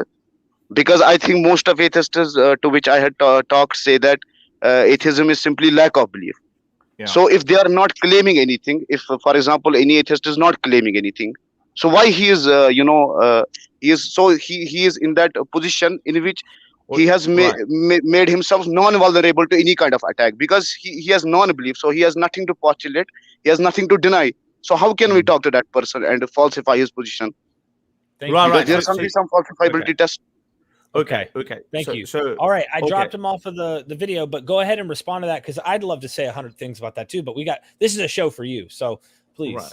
Go ahead. No, I think I understand. So how can we falsify it? I mean, I know God has a way to falsify atheism, which he can just make an appearance and he can show, he can hold a press conference. There's a million other ways that we can't even think of that he can do because he's all wise and he knows everything. So how can we do it? We don't need to falsify atheism. As you said yourself, atheism itself is not a positive assertion. Most atheists we know is agnostic atheists. We are open to the idea. So we only believe in things that are proven facts. Fact is something that is beyond reasonable doubt, has been proven to exist. This room exists. We can go into reality. You and I exist within our limitation, whatever our limitations are. Within that, I can safely conclude that this is the real world right now. So we don't need to do anything. The people making a positive claim, they need to prove. So the fact that all the religions that we've ever come up with, they don't stand the test of time. So those religions are immediately out of the window. Well, is there a way God who might have created the universe, but he hasn't contacted us? Well, he's an irrelevant God. I couldn't even care about that. So atheism itself, we don't need to disprove atheism or falsify atheism, because atheism. But you've already asserted since his question. Let me just clarify. You have already given a way in which to falsify this would be that God presents himself. Now, if you're saying, how could we falsify God? Well, like Hitchens said, looking under the magnifying glass, or finding out lightning isn't Zeus or Thor clashing hammers behind the clouds. Like, once we figured that out, God has constantly evolved as well. God used to have arms and legs. There's a book right now by a lady named Francesca Stravacapoulou. This is in the Bible. This is the book that gets referenced often by the Quran and, of course, the New Testament. The God of the Hebrew Bible had an anatomy, okay? Wasn't complete metaphysical. Philosophy has evolved, and we started to go, let's make it the immovable mover, something that is completely abstract and beyond we can't even grasp it. If I said there was an elephant, I've said this before, like a metaphysical elephant being that created all things, how would you falsify that? Well, I mean, you really couldn't falsify it if I just make a claim and you can't prove it that it isn't true. It's unfalsifiable. But anything like when you make a claim without evidence, its absence of evidence is that you don't need to prove that it doesn't exist. Does that make sense? Yeah, well, what they do say, I think he refined his argument. There's a way to falsify atheism, but that way is in God's hand. He can make an appearance, but we can't make him do it. So I think he refined the question here at the end. How can we humans falsify atheism? In that case, we don't need to falsify it because atheism is not actually a positive claim. Atheism is just like, well, look, we're not convinced by it. If your God exists, so atheism doesn't need falsifiability, or it's a position, and this is the reason why I think every self-respecting atheist calls himself agnostic atheist. I mean, Dawkins put himself one step short of 100% atheist as well, because first of all, we can be 100% certain with 100% certainty we can say all the religions that we have come up with, they're false. Quran has so many scientific mistakes, so many blunders, terribly flawed logical, moral judgments, etc. All of that cannot come from someone who created the galaxies. Okay, so give me a break. Now, is there a God? That doesn't disprove a God or the God who might have created the universe. Well, but he hasn't contacted us. So if he hasn't contacted us, so that's it. It's game over. He's an unnecessary God. My buddy Josh is trolling. Dr. Joshua Bowen's in the house. Show him some love, ladies and gentlemen. He's being funny. He's doing a presupposition. Digital Hammurabi, okay. Yeah, Digital Hammurabi. He's a good friend of mine. Wonderful guy. Yeah, there's so many things here to get into, man. All right, we have someone in the chat. Welcome to MythVision, my friend. Is it Hariski? I hope I'm saying that. Don't say the full name. I think it's a trick name. It's a troll name. I don't know how to say it anyway. It's in Hindi. It's in Urdu and Hindi. It's a cuss word, but I think you could probably say it. It might be cute. Well, welcome to MythVision. Do you have a comment or a statement or a question, and not just trolling?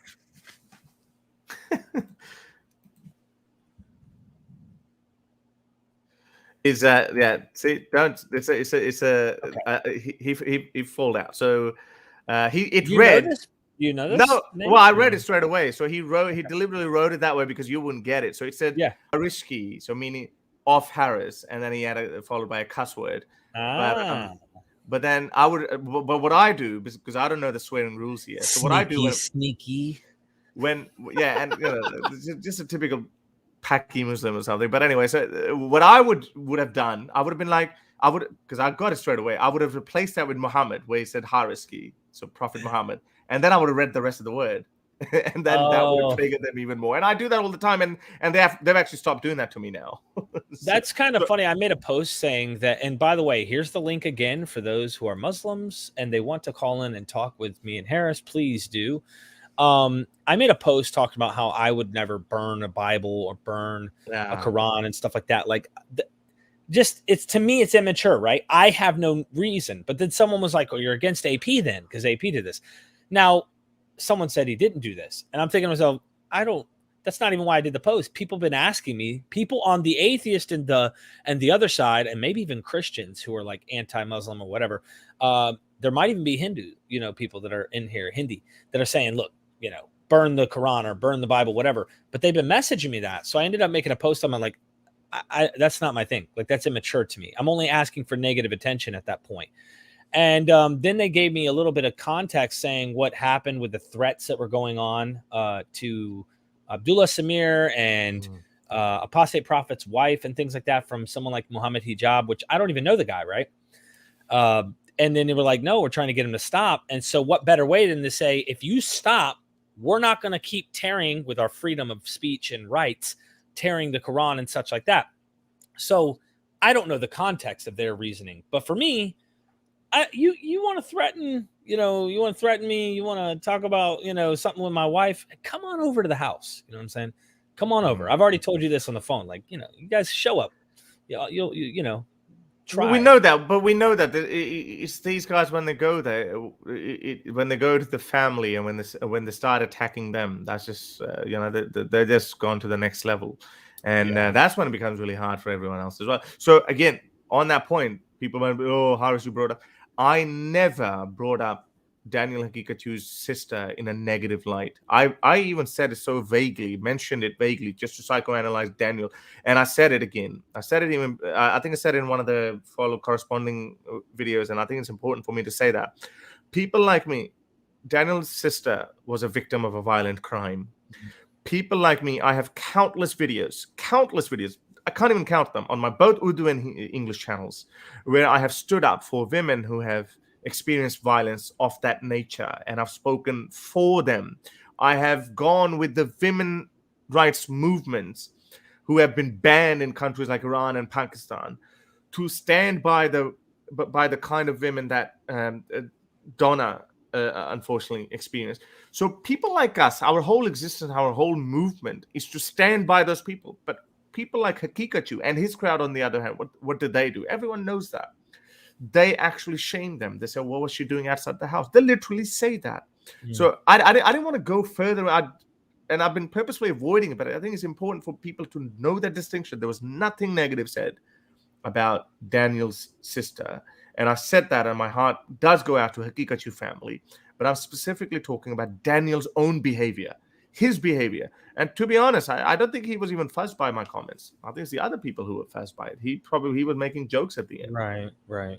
Yeah, I didn't even watch the whole debate, to be honest with you. I watched little clips that you guys were dropping on your channel, and I was late to the game. We do have someone in the chat. I don't know much. Welcome back to MythVision, my friend. Hey, how you doing, Derek? Hey, my friend. Yes, sir. I can hear you. Do you have something for Harris? Question, comment? Yeah. I had a small comment. He says, I don't believe the Hadith about the age of Aisha, but let's just go with it. Let's just say she was 9 when she married to the Prophet. What's the problem with it? Can you tell me the problem with it? Well, like, what's the problem with marrying a 9-year-old child? Yes. So you see there's nothing. You see, there's nothing wrong. No. By the way, I don't know much. Actually, he doesn't think that she. I don't believe that. I believe all the hadiths are fake because they contradict each other. But I'm asking you, let's just go with it. But remember one thing. But do you believe in history? We can analyze history. I mean, I don't believe in it like no, you guys you believe the history exists. Or do you believe that everything is present? Do you believe that people lived in the past? Yeah, of course people lived in the past. We didn't just spring Do you out of believe that cold. societies, but do you believe that societies lived in the past? Yes, of course. You don't believe everything is in the present. You don't believe that we are the only thing in existence. Nothing existed before us, yeah? You don't believe that, no? Well, of course, yes. Perfect. So now, do you also believe that different societies had different moral rules, different rules? Yes. You did, yeah? So can you tell me something? Can you show me that during the time of the Prophet, marrying a 9 years old was considered as something immoral? It wasn't considered immoral. Perfect. This is very good. So now, there is hang on a sec. Actually, now that you say that, actually Abu Bakr initially said, he actually refused Muhammad that, no, I'm not gonna give because they were friends. Yeah, because they were friends. Also, because he was young. She was also young. She was already engaged. But she was engaged. What are you talking about? Ibn Ishaq, it is written that Abu Bakr also said, but Muhammad, she's so young. And then Muhammad said, no, Allah has actually given me that. Was Aisha engaged before the Prophet? So what are you talking about? You can have an engagement. This makes no sense. Okay. Hold on. Make a statement. I don't know, and then allow Harris to talk. Harris, what you're talking about? Just think 1 minute. You're not using your mind. She was engaged before. If you stop being defensive, I'll tell you why the engagement. I muted him for a second. Go ahead. Right. I'll tell you if you just calm down for a moment. I'll tell you why engagement comment doesn't make any sense. Even if you are engaged, people get engaged even if they're pregnant. Engagement does not mean marriage and consequently consummation of marriage. So you can, in Pakistani cultures and so many other cultures as well, babies get engaged. That's not a problem. That doesn't mean anything. You just wasting time. You're not refusing me. You're not refusing me. I just refuted you. No, you did not, because you were using age. No, you were using age. The only way. You brought in engagement argument. Yes. Just calm down. Yes. This is not speaker's corner. Just calm down for a moment. Yeah. So you said, let me steel man your position. Okay. Let me steel man your position. You said Abu Bakr could not have refused her marriage, not engagement, marriage to Muhammad on the basis of age because she was already engaged. So if Abu Bakr could have engaged his daughter to someone, how could he have refused the marriage? Duh. There's a difference between engagement and marriage. But exactly wait. Okay. Listen carefully now. Very good. So she was engaged. When people got engaged, was she expected to get married? Yeah? Yes or no? Yes. To the person who was engaged. Then the age cannot be used. Use your mind. You cannot use the age if you give the daughter to someone. If you give it to her. Okay. Got your point. Move on. Let's move to. No. You dig yourself a hole. This is not Hakikat, you, my friend. How can I dig the hole? But you don't even understand the concept. You don't even understand the concept. Just hold on. Don't be defensive, okay? This is not speaker's corner. You're not going to win any. Okay. Just calm down. Don't know. Pause. Hold on. All right, I muted you for a second. Listen, I love the conversation and the fact that a little bit of fireworks are going, but I also want to at least hear what you guys are saying, even if you disagree. And I can't even understand. I want to know what you are saying, but I have to let one of you guys speak at a time. Let me make it simple to you. Listen, Derek. hold on. Harris was going to respond for 1 second, and then I want to allow. I'm going to make it so simple for you, Derek, because he's not even representing my argument, Derek. So hold on. Harris. Let's say you have the time. We're going to let him. Hold on. I don't know. We're going to let him make the statement, and then Harris, you're going to respond, even if I have to remove him off the screen for him to let you respond, and then bring him back on. Because it seems like he's very emotional. I'll be bigger guy. I'll be better than Muhammad. Okay, go ahead. Yeah, right. You always. You guys drop me. You guys bring the worst out of me because you guys want to make this joke. I can't take you seriously. Because you don't have a reason to use. You equated engagement with marriage. You equated engagement with marriage. That is the dumbest thing you've ever done. No, I never said that. You're very stupid, my friend. You're stupid. You are the dumbest human. Listen carefully. Listen carefully. Okay, I'll listen to you. Come on. I'm going to explain this to you because I think you're slow a little bit. When was Aisha engaged? When was Aisha engaged then? When did the Prophet ask Abu Bakr? When? What age? At the age of 5. At the age of No. 5, When did he 6. ask her? 6. At the age of 6. Yeah. You At asked the him a age question. Yeah, I asked. Answer the question. Why are you so scared? Because I'm going to destroy you. You don't even understand what you you're have talking destroyed about. yourself. You have destroyed What age yourself. did you don't even understand the concept of hey, marriage and engagement. I don't- You're so dumb. Just calm down. She was You're so engaged at the stupid. age of 6. You're so She was stupid. married at the age of Can you 9. mute him? I really can't respond to this guy. You don't know much. That's exactly what your name is. Because you really don't know much. Answer the question. What age? I still man your position. No, I'm not gonna let you run away with it. Okay, I'm not gonna let you run away. Go ahead. Because this is not never run with you. You're running away. You said. Go ahead. Make you said. point. You said. Yes. You said that if Aisha could have been engaged to someone, because at a young age, then how could Abu Bakr have refused his marriage to Muhammad? No. Because of the young age. You said that. Was engagement. You said that. Engagement. Yeah. Gotcha, you little inbred. You incel boy. I got you. You're stupid. I got you. I got you. Walls. Was she engaged? Was she engaged? Okay. Listen, it's getting really. You guys are getting derogatory. I don't want that. I don't understand what he's talking about. I have humiliated this guy. Engaged and married before marriage. Engagement and marriage he's are not dumbest human being. Now he's gonna retract. He's gonna go back for engagement and marriages. Engagement and marriages are not the two same thing. So Harris, that's what I'm saying. That's exactly what I'm saying. You fucking idiot. I don't know. You are so dumb. She was engaged twice. Once before the Prophet and then again to the Prophet. And then she was married 3 years later. You are so fucking idiot. Oh my gosh. Listen. Can I swear? Can I curse? Listen, yeah, look, no. I'm sorry. Things got. This was fun. Don't get me wrong. So stupid. Did you? No, I want you. I definitely. I wish you didn't call him inbred and stuff. I know you got upset, but I don't like that kind of stuff, man. Trying to get. I know that you get upset because you're so used to getting attacked. But personally, man, I wouldn't go there. You see what I'm saying? Okay, fair enough. Again, as I said, like I don't know your rules, but anyway, but I want to know, did you actually understand his point when he actually asked that point? When I said, I'm trying. Listen. I couldn't even get to the point. I don't even know enough yet. You see what I'm saying? Because you guys were going back and forth, and I couldn't even understand. So, without the yelling back and forth, what is he trying to say? Well, initially, he was trying to go with the argument that back in those days, things happened. I don't believe that she was 9, but back in those things, if they happened, so what's wrong with a 50-year-old man marrying a 9-year-old girl? So he starts off on that, okay, and then he goes and then he asked me. He said, and I said, okay, it was okay back then. Let's go with that. Mm-hmm. He said, so why would Abu Bakr? If Aisha, age was not an issue, so that's we got that. Marrying a younger age, but then I remembered that no, actually, even Abu Bakr once made the point that he refused initially. He said, "Sorry, Muhammad, I can't give you Aisha because she's too young." It's noted. Everyone knows about it. In biography of Muhammad, it's written.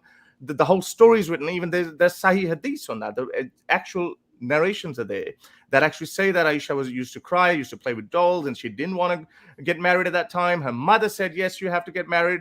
It is Allah's will, blah, blah, blah. It's all written there. That's why these guys are like, they start yelling and shouting, and they don't want to. I couldn't get this all in. So anyway, so he said he would try to refute me by saying that no, age was not an issue back then because Aisha was already engaged at a young age, which is true. Aisha was already engaged to someone. So if she's engaged, how could Abu Bakr have refused her marriage to Muhammad? Well, because engagement is not marriage. You can engage a 5-year-old child, 6, and which is quite common even in today. But marriage is different because marriage needs consummation and sex. So that's where he lost it, because he actually dug a hole for himself because he equated engagement as a defense that, okay, age was not an issue. Otherwise, she would not have been engaged. So when you go back initially, listen to that part, and I'm going to actually get the excerpt out, so don't send me a copyright strike. How a whatever word that you don't happy, I will actually put that in the title, got destroyed. I've learned it from these guys. That's what they do. Wow. Well, yeah, I'm not a fan of it. Like, you know what I mean? So I want to have conversation to understand where both sides coming from. And you guys are grown men, but this is also on my channel, and I want to keep it somewhat reasonable, right? I cuss. But at the end of the day, man, you know, I cuss on the channel. I just don't scream and yell and get derogatory towards people. And that's just my personal thing, right? So that was definitely exciting, though. I have to admit, you guys were going at it. And that was the first time that happened between an ex-Muslim and a Muslim on my channel. But the same gentleman actually had an argument with another 2 Muslims on the channel who thought, yes, she was 9 or something like that. And he disagreed with her. That's why I went to bat for him right out the gate and said, no, I don't think he agrees with this or something like that. So he was arguing with them and really got upset.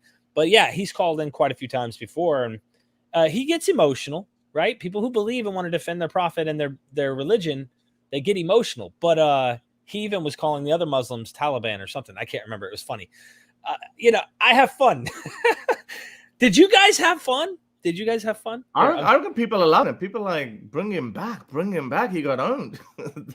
I mean, he equated. Look, if you go back, you listen to it, you see the fallaciousness of his argument. He equated the defense that he gave that age was not an issue because otherwise Abu Bakr would not have given her he wouldn't have engaged her with someone else.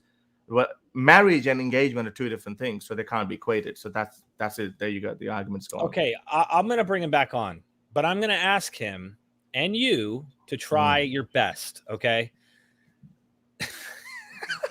This is already asking for trouble, but please try your best, and please don't call anyone inbred. All right.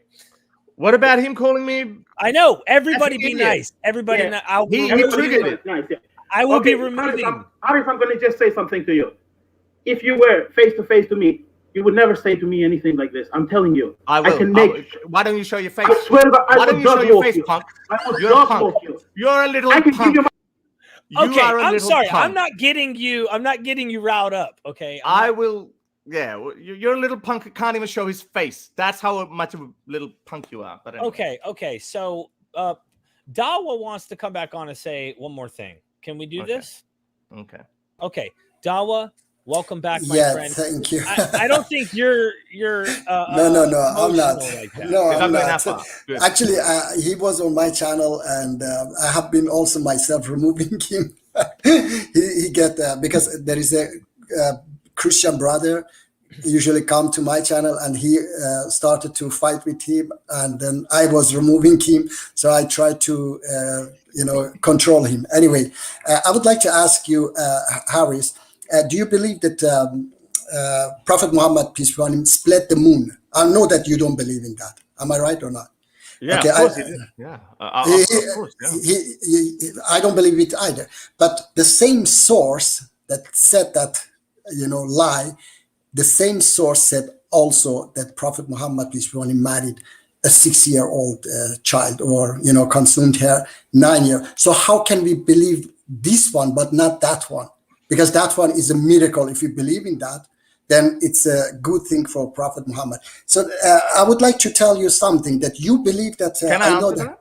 Yes, please. Yes, please. So you know what? I actually have a totally different view on Muhammad's marriage to Aisha as well. I actually think, how some people say he was a pedophile? Yes, I've actually never used that because what we know about pedophiles, people who are attracted to little children, they're chronically attracted to little children, and they don't stop with one. Yes. Why would, if Prophet Muhammad had attraction towards little children, why did he stop with only one? That's my general argument. I don't buy that. The reason why we take Socratic approach, we say, okay, well, for example, Hakikachu, yeah? Yeah. Am I going to tell Hakikachu that, oh no, hang on, Aisha was not 9? No, he's saying that Aisha is 9. And I'm telling him, don't you see anything wrong with that? That's what I'm saying to him. So Harris, it is like this. I'm going by your approach. I'm going by their source. I know they believe in something and they try, to justify it in any way.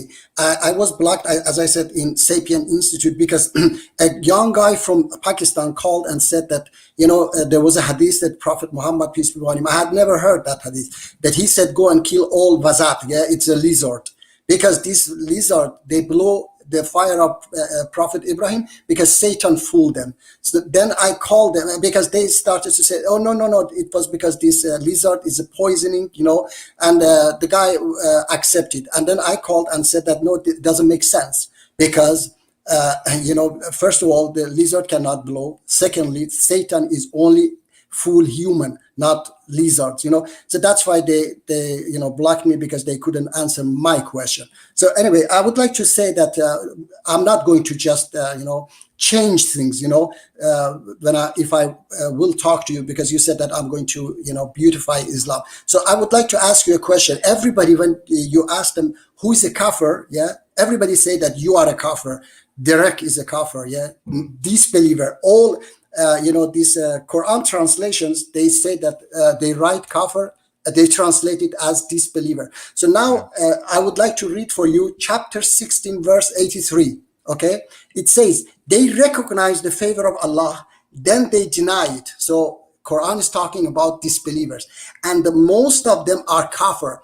This verse, most of them are kafir. In this verse, when you go and check the translation, they have different translation because here they cannot, because Quran is talking about disbelievers and saying most of them are kafir, not all of them. So for me, kafir is ISIS, Taliban. It doesn't matter what you believe in. It is what you do. Any crime, any bad deed is a kufr. So when and then wrap up your statement, Dawa. We do have people in the chat, and then So now I would like to tell you what you think about this verse, and there are other verses as well. Okay, what do you think that why Allah says most of disbelievers are kafir? If disbelief is kafir, all disbelievers are kafir, then why here is say most of them, not all of them? Interesting. Thank you. All right. Backed him out just because we have another person coming up next, and there's a lot to talk about. It's just hard to do in 5 minutes. Please. Yeah, with the Quranic verse, I mean, he quoted this one. It says, they are aware of Allah's favors, but they still deny them, and most of them are truly ungrateful. I don't understand. So it's like, it's probably saying that God is saying that, they are aware of Allah's favor, but still deny them. So he's talking about all the people who deny Allah's favor, but most of them are truly ungrateful. I can interpret it any which way as well. It's me, or most of them are truly disbelievers, or the word used is kafirun. I could even turn around that, which is a good point. You make that point that, okay, so why are they not all kafirun? Well, some of them could be mistaken. So Allah is giving a benefit of the doubt. So it could be anything. This is the thing. Why it is not our job to retranslate Arabic. It is the job of, first of all, it's the job of Allah to actually convey His message clearly, and then there are other then also the job of the Arabic speakers to explain it properly. I mean, that's not our problem. What kafirun actually means. If the Islamic discourse can't even come up with the actual meaning of kafirun, then whose fault is it? All right, we're going to bring on another person here, and just so everybody knows, there's a secret debate taking place in the private comment section on the guy is threatening. The guy is threatening. He can't even show his face to me. And well, like, I just want to give people a laugh. Like, it hasn't stopped even in the StreamYard. So anyway, all right, Truth and Knowledge, welcome to MythVision. How are you guys? How are you doing? Hey, good. Welcome back. Yeah, I wanted to just comment on the debate, Harris, that you did with Daniel, and not about the content of the debate, because obviously, it already happened. People have their different opinions, and the crowd will judge. And there's something I want to bring up. Probably you're getting tired of hearing it. You've heard it many times, but I have to emphasize it. I've answered it. If you're asking about the comments in the opening statement, I've already answered that. I don't think you're not going to get any different answer on that. It's important to find out I'm allowed to psychoanalyze my opponent in a debate. I can ask why he thinks the way he thinks. There's nothing wrong in that, in my opinion. You can have an opinion too, and that's perfectly fine. That's fine. I think it's completely irrelevant when you're debating a subject about Sharia and liberalism or whatever, or Sharia, or how it's applicable or not applicable. It's completely irrelevant to bring up the death of someone. And I don't know why Derek is still silent on this. I think Derek... No, but not the death of... But again, you're getting it wrong. It's not bringing up the death of someone. It's bringing up what is motivating Daniel Hakikachu living in a Western country and being staunchly against it. I am allowed... hang on a sec. I don't think you understand my point. I don't think you understand my point. And I'll shut up after this. I am allowed to try to work out why this person who claims to be a Harvard graduate is so staunchly against it. And he has brought it up himself in the past. It's not something that I dug up. I hired a private investigator and I found a dirt on him. I, by the way, know... I was even told some of the private comments he had made about that, and which I'm not going to talk about it here. But people who know Daniel Hakikachu closely, they would know what I'm talking about. His actual comments on it. Now, those would have been immoral to be brought up, but this was in public knowledge. I am trying to work out why he thinks the Western human rights values are so extremist, as he likes to call it. Or anti-human rights, or why Sharia is better, when clearly, we opposed to it. So we're opposed, and we don't agree with that. But and anyway, I want to comment, Truth. I've never watched the intro, so making me somehow involved on something I have no actual awareness of doesn't work. And that's fine. Maybe. I also do want to say though, if you've watched this episode, Harris, have I not at least already even called you out for being derogatory and getting in an argument with other people? So, listen, I don't care what the hell you believe. At the end of the day, if I think something isn't right from my perspective, I'll speak my mind, and that's just it. So, I have nothing. Don't bring me into that since I haven't even watched it, please. But that's fine, Derek. Yeah, I'm sorry. I think I assumed it's okay. Too early. No, you're fine. I just want to clear my name. Let everyone know that I don't even know what the deal is. But if Harris is right, if he's correct in what he's saying, do you think that it's still wrong? Of course. I mean, look, in terms of Sharia and what Daniel believes, maybe I don't agree with everything he has, his views, right. But he did justify his views. He told you in the debate why he believes Sharia is more superior or whatever. He justified his arguments. And for you, I mean, with all due respect, who the hell are you to psychoanalyze Daniel and bring up his private life? In terms of the debate, it's completely irrelevant and disrespectful. I don't know how you are still justifying it. I don't understand, man. This has nothing to do with Islam. So the question is, Harris, do you think, is it possible you were wrong for that? Even if you still think that you were trying to do something, you really think something psychological is wrong there, okay? You think there's a reason that triggered him or some type of trauma there at the basis, maybe? Well, no, as I said, my intent was not to even hurt him or anything, and I was very respectful. In 2 or 3 lines I only made, but the whole point was to psychoanalyze him. And you said, "Who the hell am I to psychoanalyze?" Well, I'm sorry, I will psychoanalyze people, especially in a clear face of someone who is living in a Western country and is so against everything that is there in the West. So Harris, he told you why. He told you why he final statement. Truth, I got other people in the queue, just so you know. He didn't answer that. He only said that I won't go to jihad because jihad is not obligatory, which is how convenient. That's an answer. If you don't agree with it, that's fine. But he gave his answer. No. But he didn't. Why doesn't he still live there? Nobody asking him just to go and do jihad, but you could still go and live there. I think he talked. I'm not here to defend Daniel because I don't agree with him and everything. But he told you that his parents live there. He has his own personal reasons. What does that have to do with his tragedy? There is a no. Again, not with the tragedy. It's to do with how he comes to that thinking. It could be anything. Who are you to say how he came to that thinking? Because he told you why. I am, because it's important for me to find that out. That's the whole point of the debate, to find out why he's defending Sharia and he's not not only just defending Sharia. Hang on, not only just he's defending Sharia, but it's actually going against human rights. But he told said you he was- why. He told But you that's why in the like- debate. No, that's that's later on. So my A, final that's later on. question Yeah, is: go ahead, sir. are you against human rights? And I mean, do you agree with Daniel on those ideas that he's at least saying in that area? Are you for Sharia law and things like that in the West? Do you think the West should be should Sharia law be in the West? That's really the question, because it sounds like, I mean, look, atheists have, like you said, Harris, an atheist has spoke out against you or somebody did. I don't know this stuff. You're telling me, but most Muslims will probably, even if they disagree with Daniel, are still going to agree with him and say you're wrong about this particular issue, no matter what. So the question is, Yeah. Truth, do you disagree with human rights in the West? Do you think Sharia law should be enforced in let's say the Americas? No, I don't believe Sharia law should be enforced in America. I'm an American. I love my country, but I'm also a practicing Muslim. Mhm. And of course, I'm with the ideas of Sharia, and how it's applicable is a different philosophical conversation. But Right. that has nothing to do with someone bringing up a tragedy of someone to psychoanalyze, and I don't get it. Hey, you guys disagree at the end of the day. I appreciate you calling in, man, and see you around again. Thank All you. right, later. All right, later. Yeah, just disagreed at the end of the day, and I don't even know the debate. Maybe when I watch it, I probably will disagree, Harris. I don't know. Yeah, But we at the look end at of the possible. day, it is what it is. I don't know. I haven't seen Yeah. that part. I got more people if you want. We got a couple more people, and then we'll wrap things up. Sure. Awesome. So welcome to MythVision, Jan. How are you? Yeah, doing great.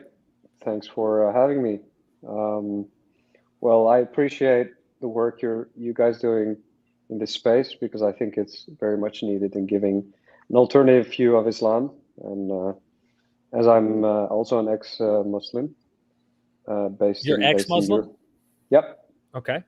So did you have a comment? We do have someone in the chat, and I'm trying to get Muslims mainly to come on, but Okay. I'd love to get your comment real quick if you don't mind, and then No, well, I'm curious because I'm following Harris Sultan and debates around it, and I think one thing I'm really curious about is the fact that what's the core motivation behind this movement of Harris Sultan? Why are you doing this channel? Do you want to make people aware? I'm just curious about that. I always wanted to ask that. So what do you want to achieve with this?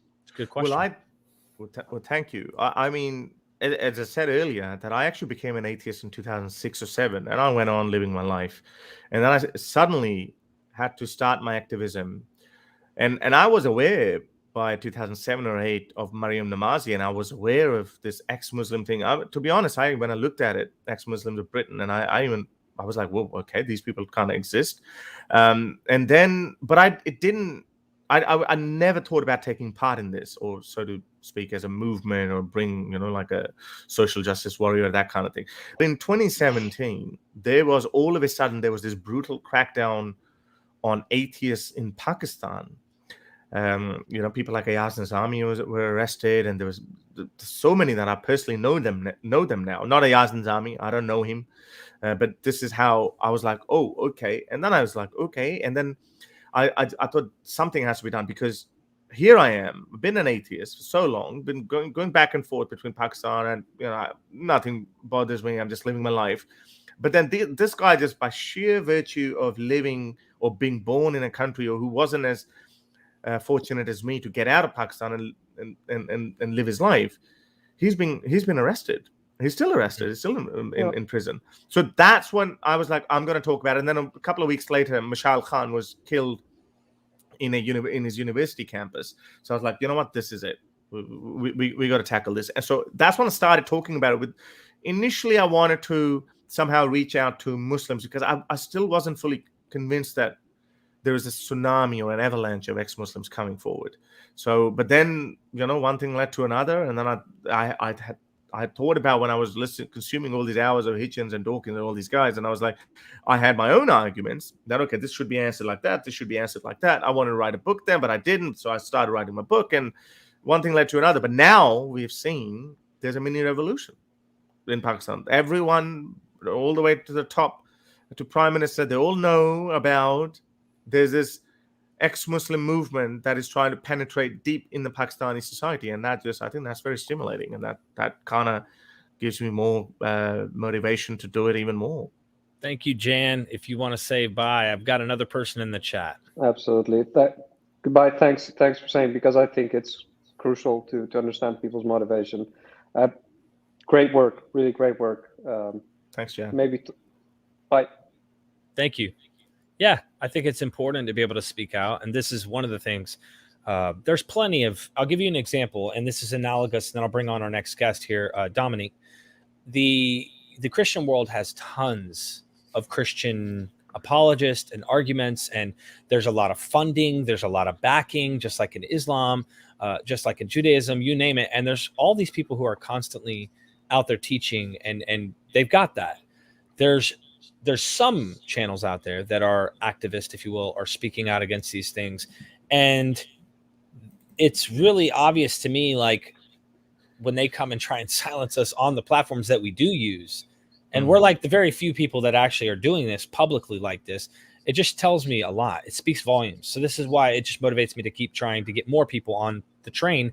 Create a channel. If you're motivated, even if you have to hide your identity, there are examples out there of people who that are wearing masks, Apostate Aladdin and Infidel Noodle and others that don't show their face completely, and they do this content. So if this is something you're passionate about, I recommend speaking out. And I want to say I don't view myself as just an atheist activist or ex-Muslim or who's always just. If you actually look at my content, most of my content is actually critical on social issues. So I guess maybe I am a social justice warrior, but not a tree hugging type. No. But more so in Pakistani context. So context. This is what I was talking about. So I speak for women's rights in Pakistan. Rape victims, domestic violence, LGBTQ, all of those issues that I talk about, but even political problems. So if anyone who follows me would actually know, my content that is critical of Islam per se is so little now. Like, because I think I've done my bit. I'm okay now. But people are, because there's kind of a market now that is.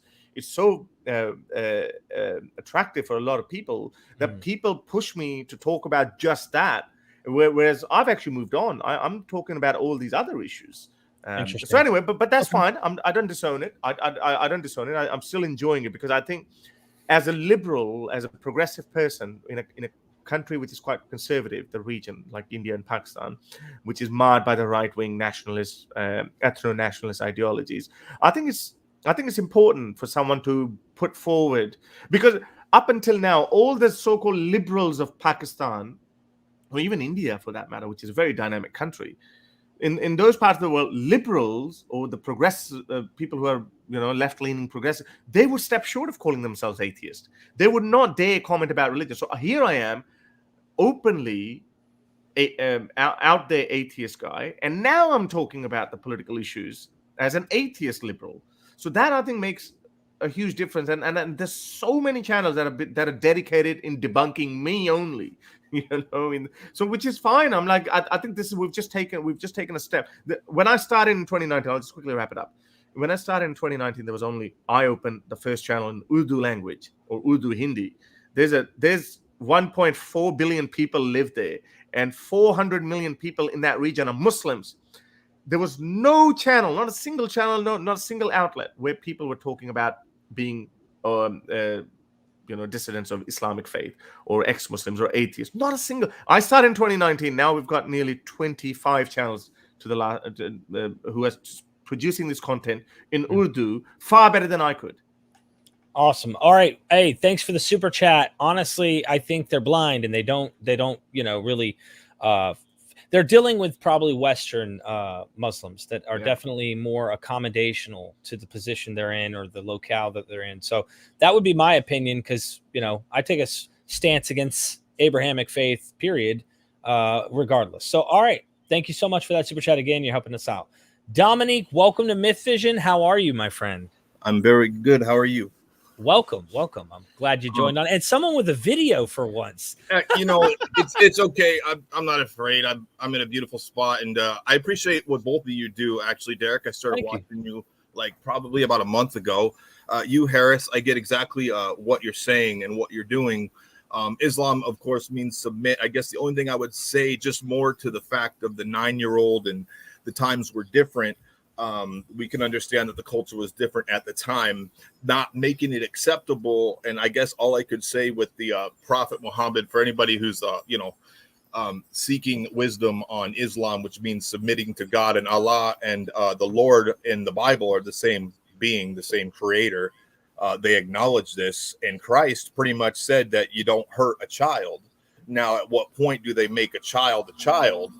And a lot of times, like in the book of Jubilees, it spoke of 7 years being a year. So was she really 9, or was she 9 times 7 type of thing? And so I guess my big question to you, Harris, is the overall goal of trying to prove that, atheism is the way to go. No problem with that. I really believe that most religion all really says the same thing. Eventually, it all ends up saying the same thing.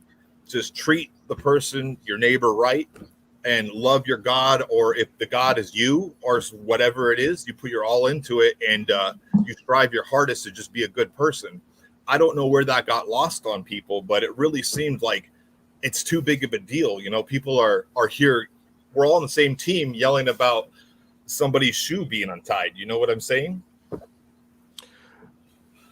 I appreciate your sentiment there, but I do disagree on that part. That this is the reason why we can't really put atheism and religion in the same.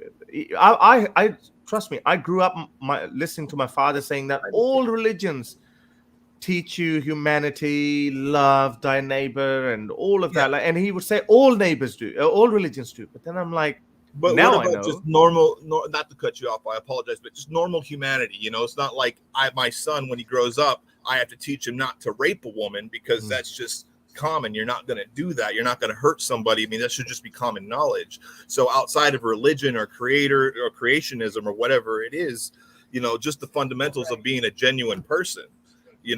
Like even if they obeyed 3 commandments, like don't lie, don't steal, and don't cheat or commit adultery, I mean, man, the world would be a better place. And those don't even have to come from God. That's just normal stuff.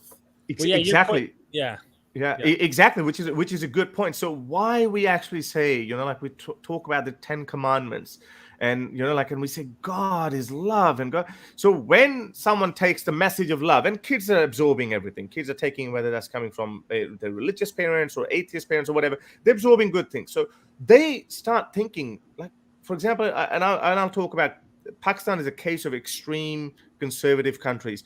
They're not extremists in the sense that they're not like they would go out and blow themselves up, but they're nice people. They're nice people, but they think that religion has monopoly over good, being kind, loving husband.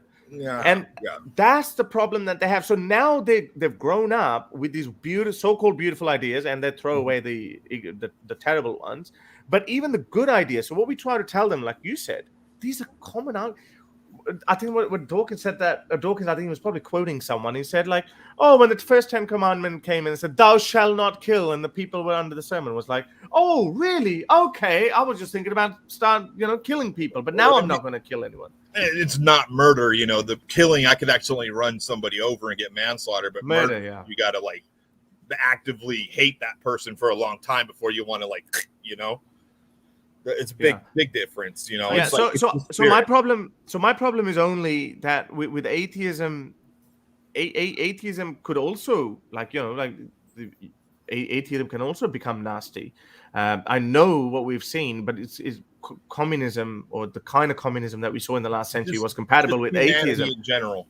Yeah, so that can go wrong as well. And I'm not in favor of the kind of atheism that is shoved down people's throats in China. So I'm not in favor of that. So if that's wrong, we would talk about that too. But the point is, religion's romanticization, and we can't allow religions to monopolize those good values. Atheism doesn't stand against those good values. That's the point. And it's the unfortunate thing is that every religion is telling someone there's a reward at the end, and people are doing it for the wrong reason. They want to get to heaven, so they don't want to go to hell. Maybe they can get paid off by the Catholics. Who knows? Bury them before the sun is down, or they'll. It's just like, it really doesn't matter. Dust. And when you say atheism, how about I really think of it like just being free? Like with what you're doing, Derek. You're just trying to look for truth, and it doesn't really matter about a higher power as long as you just are a genuinely okay person. You don't like try to hurt people. That's right. It's that simple. And then we put labels on things like, when did being atheist or being Catholic or being Muslim or being Jew, Orthodox or Sunni, Shia, whatever it is. I mean, at the end of the day, we all eat, breathe air and drink water. And that's really all we really care about, 9 meals away from anarchy. No one cares about God when they're starving, when you can't feed them. Dominic, do me a favor. Say whatever you'd like to say. Go ahead and finish saying it with Harris, because I got to wrap things up here soon, and I got a super chat I want to get to too. But please, I don't want to interrupt. I agree with what you said there, but go ahead. Okay. So I'm not condemning you. I saw a lot of stuff on the chat that was, really bad. It's like a lot of people get mad. I saw you were flustered.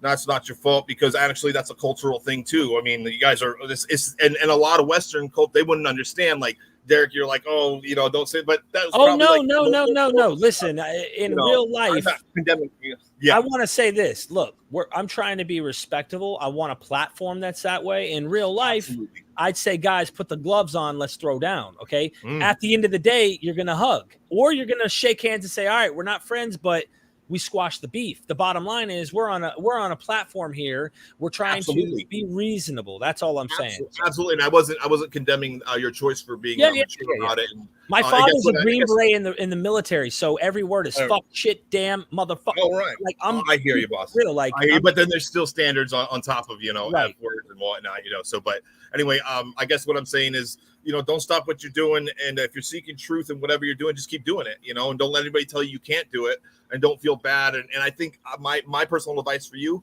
is the way you can conquer this, honestly, all of it, is you need to not let their opinions of you affect you like that. If you can control that, you're going to go far, and you're going far.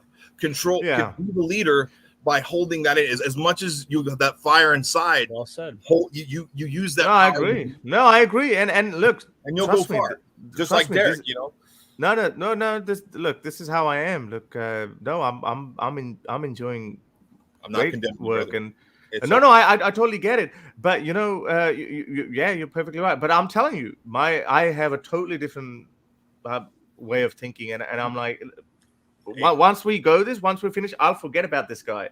But he would be thinking about it. How is he going to get even with me? And I'm going to forget about it. So people like that don't matter to me. But they can say whatever they want. It really doesn't bother me at all. And I have hundreds of hours. I have literally hundreds of hours of my conversations with people who are so passionate about Islam, and they come and debate with me, chat with me. And I know you guys obviously can't understand. Literally hundreds of hours, not hundreds of videos, hundreds of hours of videos where Pakistani Muslims, aggressive Muslims who they've never even heard of it, but we end up having really good conversations. So that's what usually happens. But I'm gonna get one of these punks, and they're gonna come and they're gonna say, "Oh, like put some gloves on." Mate, you can't even ship anyway. I guess I only have one quick thing to say to that, and that's it. Okay, you say debate. Why don't you guys just reason together?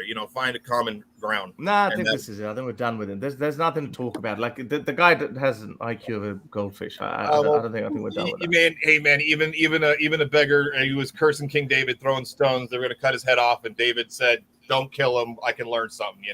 So Dominique, David did I appreciate you coming on, brother, and the words of wisdom. So all right, there's a nice river. Amen. River, wherever you are. It's the Gulf of Mexico, South Padre Island. Oh, wow, that's a very nice view, man. That's very nice. Thanks for calling in, brother. Thank you, man. Keep doing what you're doing. Thank you. Wow, awesome. Real quick, we do have a super chat. Nicholas Lamar, thank you so much. He says, Sam Harris said Islam had no moderating forces, still young, but it would eventually moderate like Christianity. Thoughts?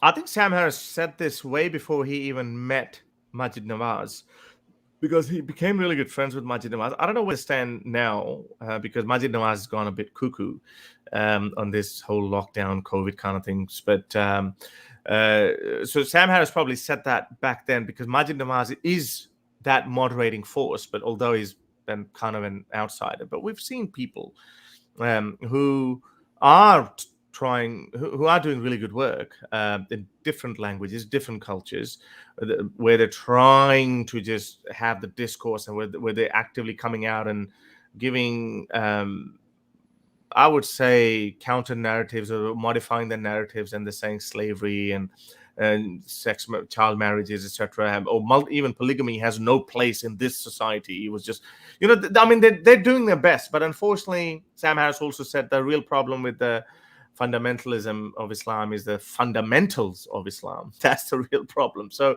no matter how many times you twist and turn the so-called values of Islam, about child marriage, wife beating, or whatever, at the end of the day, it's always going to go back to, sorry, we have this written in the Quran. So, and that's why that would always have a way back for people like Hakikachu to come back and say, look, it says that in the Quran. Do you reject the Quran? Here it is. The Quran says you can cut off the hands and feet of the enemy combatants. So Quran says it. It's not the Hadith or scholars' opinion. Literally, Quran says in black and white. So that's why that kind of barbarity, or people like ISIS, can always come back. I'm not saying the Muslims want them to come back. I'm saying they can always come back. Interesting. Well put. Thank you for the super chat, my friend, and all the people who've helped, comments and likes and dislikes, the whole nine. You guys know you're helping the algorithm. So, I mean, I really appreciate it. Harris, if someone out there is sitting on the fence, they're kind of afraid, they're nervous, they're afraid of God and the whole idea of the afterlife and everything, what would be your particular recommendation to them as they're sitting here listening to you? What would you say to them in particular to help them, comfort them in that time of trouble? Well, one thing that I always tell people who are worried about hell, and I know a lot of people, even when they become agnostics, the fear of hell is very hard to shake it off them. They just think at the back of their mind, they're like, but what if I'm wrong about this, even though my whole cognition is telling me that there is no God, this is man-made religion, but what if I'm wrong? Then I tell them, like I said, reverse Pascalsweise. And I said, Pascalsweise goes only as far as a God, but when you drill down, there's 10,000 different gods. Everyone is always going to someone's hell. You and I, let's just say there are 10,000 religions, or 9,999. You and I, whichever religion we pick, because they're all mutually exclusive, we are going to the other person's hell. From past to present, we are going there. So why worry about it? And why not actually look at the beauty of reason and knowledge and science that actually tells you, that point categorically actually tells you that every religion that we know of, at least the dominant religions in this day and age, they're false. Evolution is a fact. Evolution is a fact. And any religion that tells you that evolution of Adam and Eve story, or, first man and first woman story, then that's it. That alone is enough. Forget about child marriages and sex slavery and all of that. Forget about all of that. It has blatant scientific mistakes in that. Quran has 11 verses that point towards sun orbiting the earth. So there's no reason. So now, if you've let go of Islam, now what are you going to do? Why don't you worry about Christian hell? Muslims, for example. Why don't Muslims worry about Christian hell? This is the reason why when most Muslims leave Islam, they end up becoming atheists. There's a small percentage that ends up becoming Christian, or they go somewhere else, but I think that's also a phase. We don't have any data on that. But most Muslims who end up leaving Islam, they end up becoming Christians. So that is how shallow the fear of hell is, because that's just ingrained in your mind. It's just the creation of your mind. Thank you for the super chat, XXW.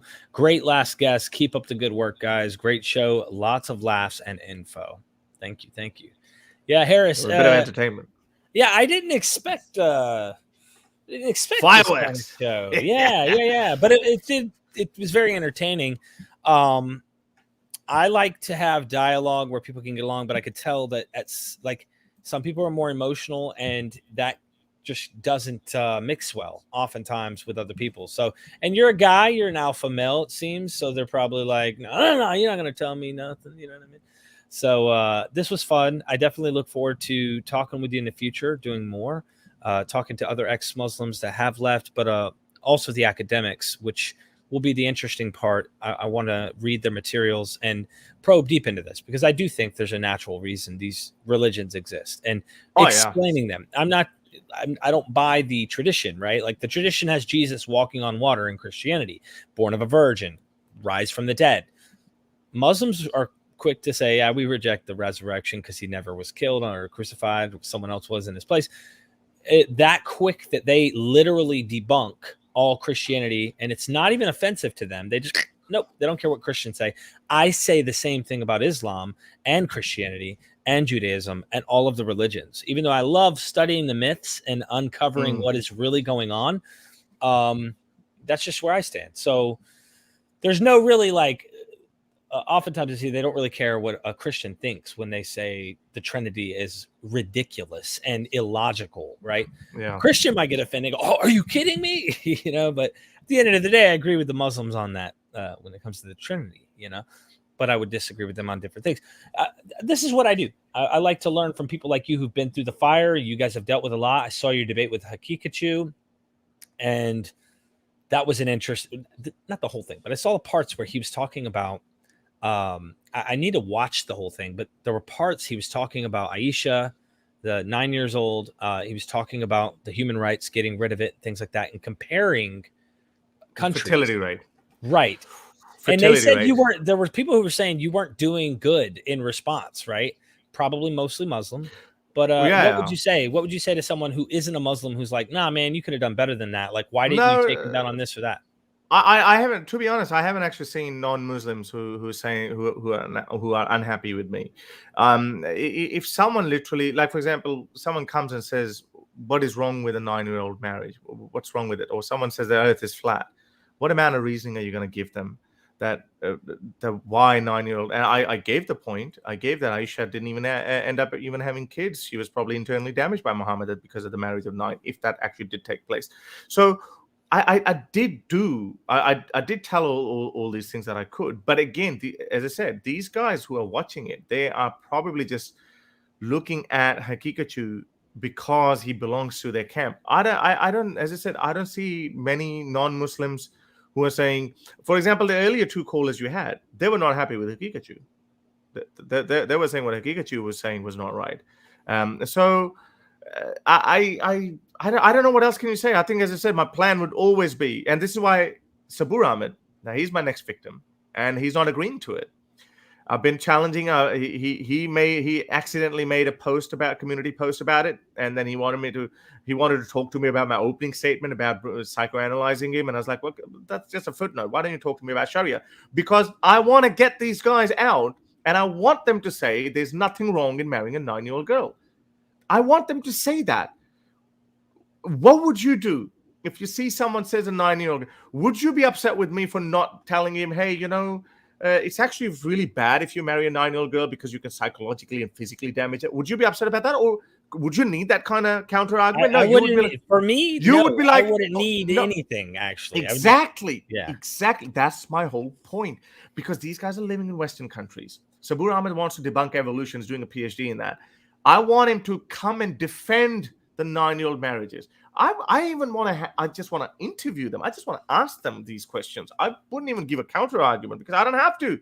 When he gives a lecture in Oxford or Harvard or Cambridge or wherever, says giving a lecture on evolution, I would want people to raise their hand and say, "But you, Professor or Sabur Ahmed, you said 9-year-old marrying 9-year-old girls is okay. What's that about?" That's what I want. I want to expose them on that scale. That's what I want.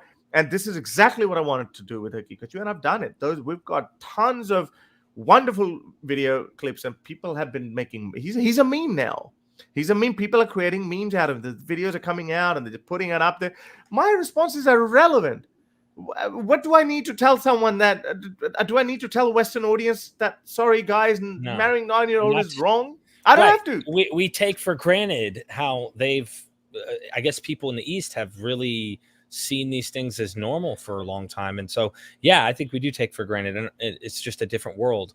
You don't have to explain that to me. I'm sure my audience who are skeptics are definitely on the same page as what you're saying. So I just want to bring it up that no matter what you do, there's someone who's not going to agree no matter what. So thank you so much. But they will also agree. Very quickly, I'll give a footnote. When the dust settles, a lot of these people, because it's debates are it's entertainment basically. It's a face off. It's entertainment. It's like this is kind of like a pre-match pre-fight. We were throwing insults at each other pre-fight, and I was like, he turned out to be very mellow, socially awkward kind of a person. But anyway, so a lot of people came in to watch that debate, and there would be so many people who are now like, oh, Hakikachu, Team Muslim, he won. But then they would be asking themselves these questions, because I ain't going anywhere, and I keep talking about this. They'd be like, really, should we marry 9-year-old girls, or should we beat up our wives to boost our fertility rates? These Muslims, and this is why Muslims are better than Islam. This is what my faith in humanity is, that Muslims will themselves change their views by looking at people like Hakikachu's view. So it's not like they will never change. I think they will change. The very people who are defending him will change. I'll tell you this. When I was in Kuwait, they were dressed like the West. They had cars like the West. They were rocking it. Some of them were dressed in their, I don't know what you would call the outfit, but I always think of Aladdin, all white with the head cap, and they're smoking the hookahs. And I was actually going up to some of them like, let me hit the hookah, and I was just having fun. But they had malls like us and stuff. So it seems like a lot of Western ideas are influenced in Kuwait, and it's going to continue to do that. So everyone can go and subscribe to Harris Sultan's YouTube channel, and he's got a book, which is the title of this video. Actually, the name of his book is the title of this video. Ask everybody to go down in the description and get it. Is there anything else I'm missing that you have, like social media platforms that maybe people can check you out on? The Instagram. I don't usually post anything related to my activism. I just, because I've been traveling a lot lately. I was in England. I was there for like a couple of months. And now I'm like in Eastern Europe, and I'm traveling through. So I keep putting up on my Instagram. So just look up the Harris Sultan, and also on Twitter, the Harris Sultan. And then, yeah, I'm on Telegram and all that. But I think YouTube is probably where, if you like my content, that's where you're going to see it. I have a feeling I'm going to be seeing some of these clips on Harris's channel later on. I'm going to take that out. I have your permission. Yeah. Of course. Angry Muslim loses it. No, I definitely look. I'm going to create a thumbnail, and I'm going to create a thumbnail like "Raging Man, are you stupid?" Well, I appreciate you, man. Look, this was fun. I did not expect this. Let me know what you guys think down in the description. Seriously, though, I enjoyed this show. It was a lot of entertainment, like you said. And everybody else, go check out my Patreon. If you guys want to see early access, help us do what we're doing here at MythVision. We don't have churches. We don't have large institutions supporting what we do. It really comes down to you, which is why I give anyone who supports me on Patreon, you have like options to ask questions of the academics, and I interview them in person and ask your question. So it's like your own special video in 1080p that shows up on YouTube to the academics. And you kind of get to steer in the direction by your comments or your questions in which way you like the show to go by being someone who helps support. Plus, there's literally almost 400 videos you can't access on YouTube. They're all on Patreon. And any final word? I'm letting you go after this. Any final word? No, thank you very much. I think I've been reading some of the comments, and I think mostly comments have been really good. So good. You got a good bunch of followers. So please, guys, come and subscribe to my channel. And if you like this kind of little, it happens a little bit. No, it actually doesn't happen that much. Like I told you at the start, Derek, the people, when you actually talk to them, then they're not as aggressive as they are when they're leaving comments, when they're hiding behind a keyboard. But then I guess there's another degree when people don't show their faces, then they're not as aggressive as they are in text space back and forth, but they are a little bit more aggressive. But when they show their faces, then they're definitely mostly a lot more mallower than what they, I guess these are different, but mostly people are good. That's what I'd say. So, but this was still, as I say, I'm a showman, I like this kind of. Yeah. I could tell. If you're a MythVision follower, you've been watching for a while, go subscribe. He can use the help, especially because I see there's a lot of people who follow what you do, and you have a lot of hate too that comes and tries to follow you on things. And so, we all got it. I've got it, but definitely after that debate with Daniel and everything, you've drawn in a lot of crowd, I guess you'd say, of people who just want to try and come and bash you. So any positive support? No, they haven't. They haven't come out. They actually haven't, because the people live in such echo chambers now. I did gain a new 2,000 subscribers like within a week after that debate, but most of them are non-Muslims. So there was a growth of the channel, but I haven't been attacked or anything. Like no one has actually come forward and is like, no one's done anything. It's just bizarre. Like this is what tells me like people like to live in the echo chambers. Interesting. Well, we try not to be. We try not to be. That's why I actually do this show. I'm going to shut up after this and we're going to get our outro. But the reason why I open up the link is I don't want all that. To be honest with you, that's not even my goal. Personally, you might enjoy it and I get it. And it was fun. Don't get me wrong. I imagine watching a UFC match is fun. Okay. And you see someone who's really beefing, right? At the end of the day, though, I really want people to think. And I couldn't understand half the things that were being said. So really, I didn't gain anything other than, people definitely disagree. So, for example, Milahan has come on before, and she talked with Infidel Noodle, and it was a really pleasant conversation. I've never known about her, but I actually went and saw her channel. And there are other Muslims that came on and had peaceful conversations. So I hope to have more of those in the future and show that this channel is not just closed off to that. That doesn't mean I'm going to go do a show with an apologist and allow, hey, come and teach my audience how Islam is the truth and have all free reign. No, like the discussion is with people who I agree with in the sense that I'm not one who believes that worldview is true, but I still open up the doors to have these conversations. So I do appreciate all that. And thank you, Harris. Now we can go and check out what the gods have in store.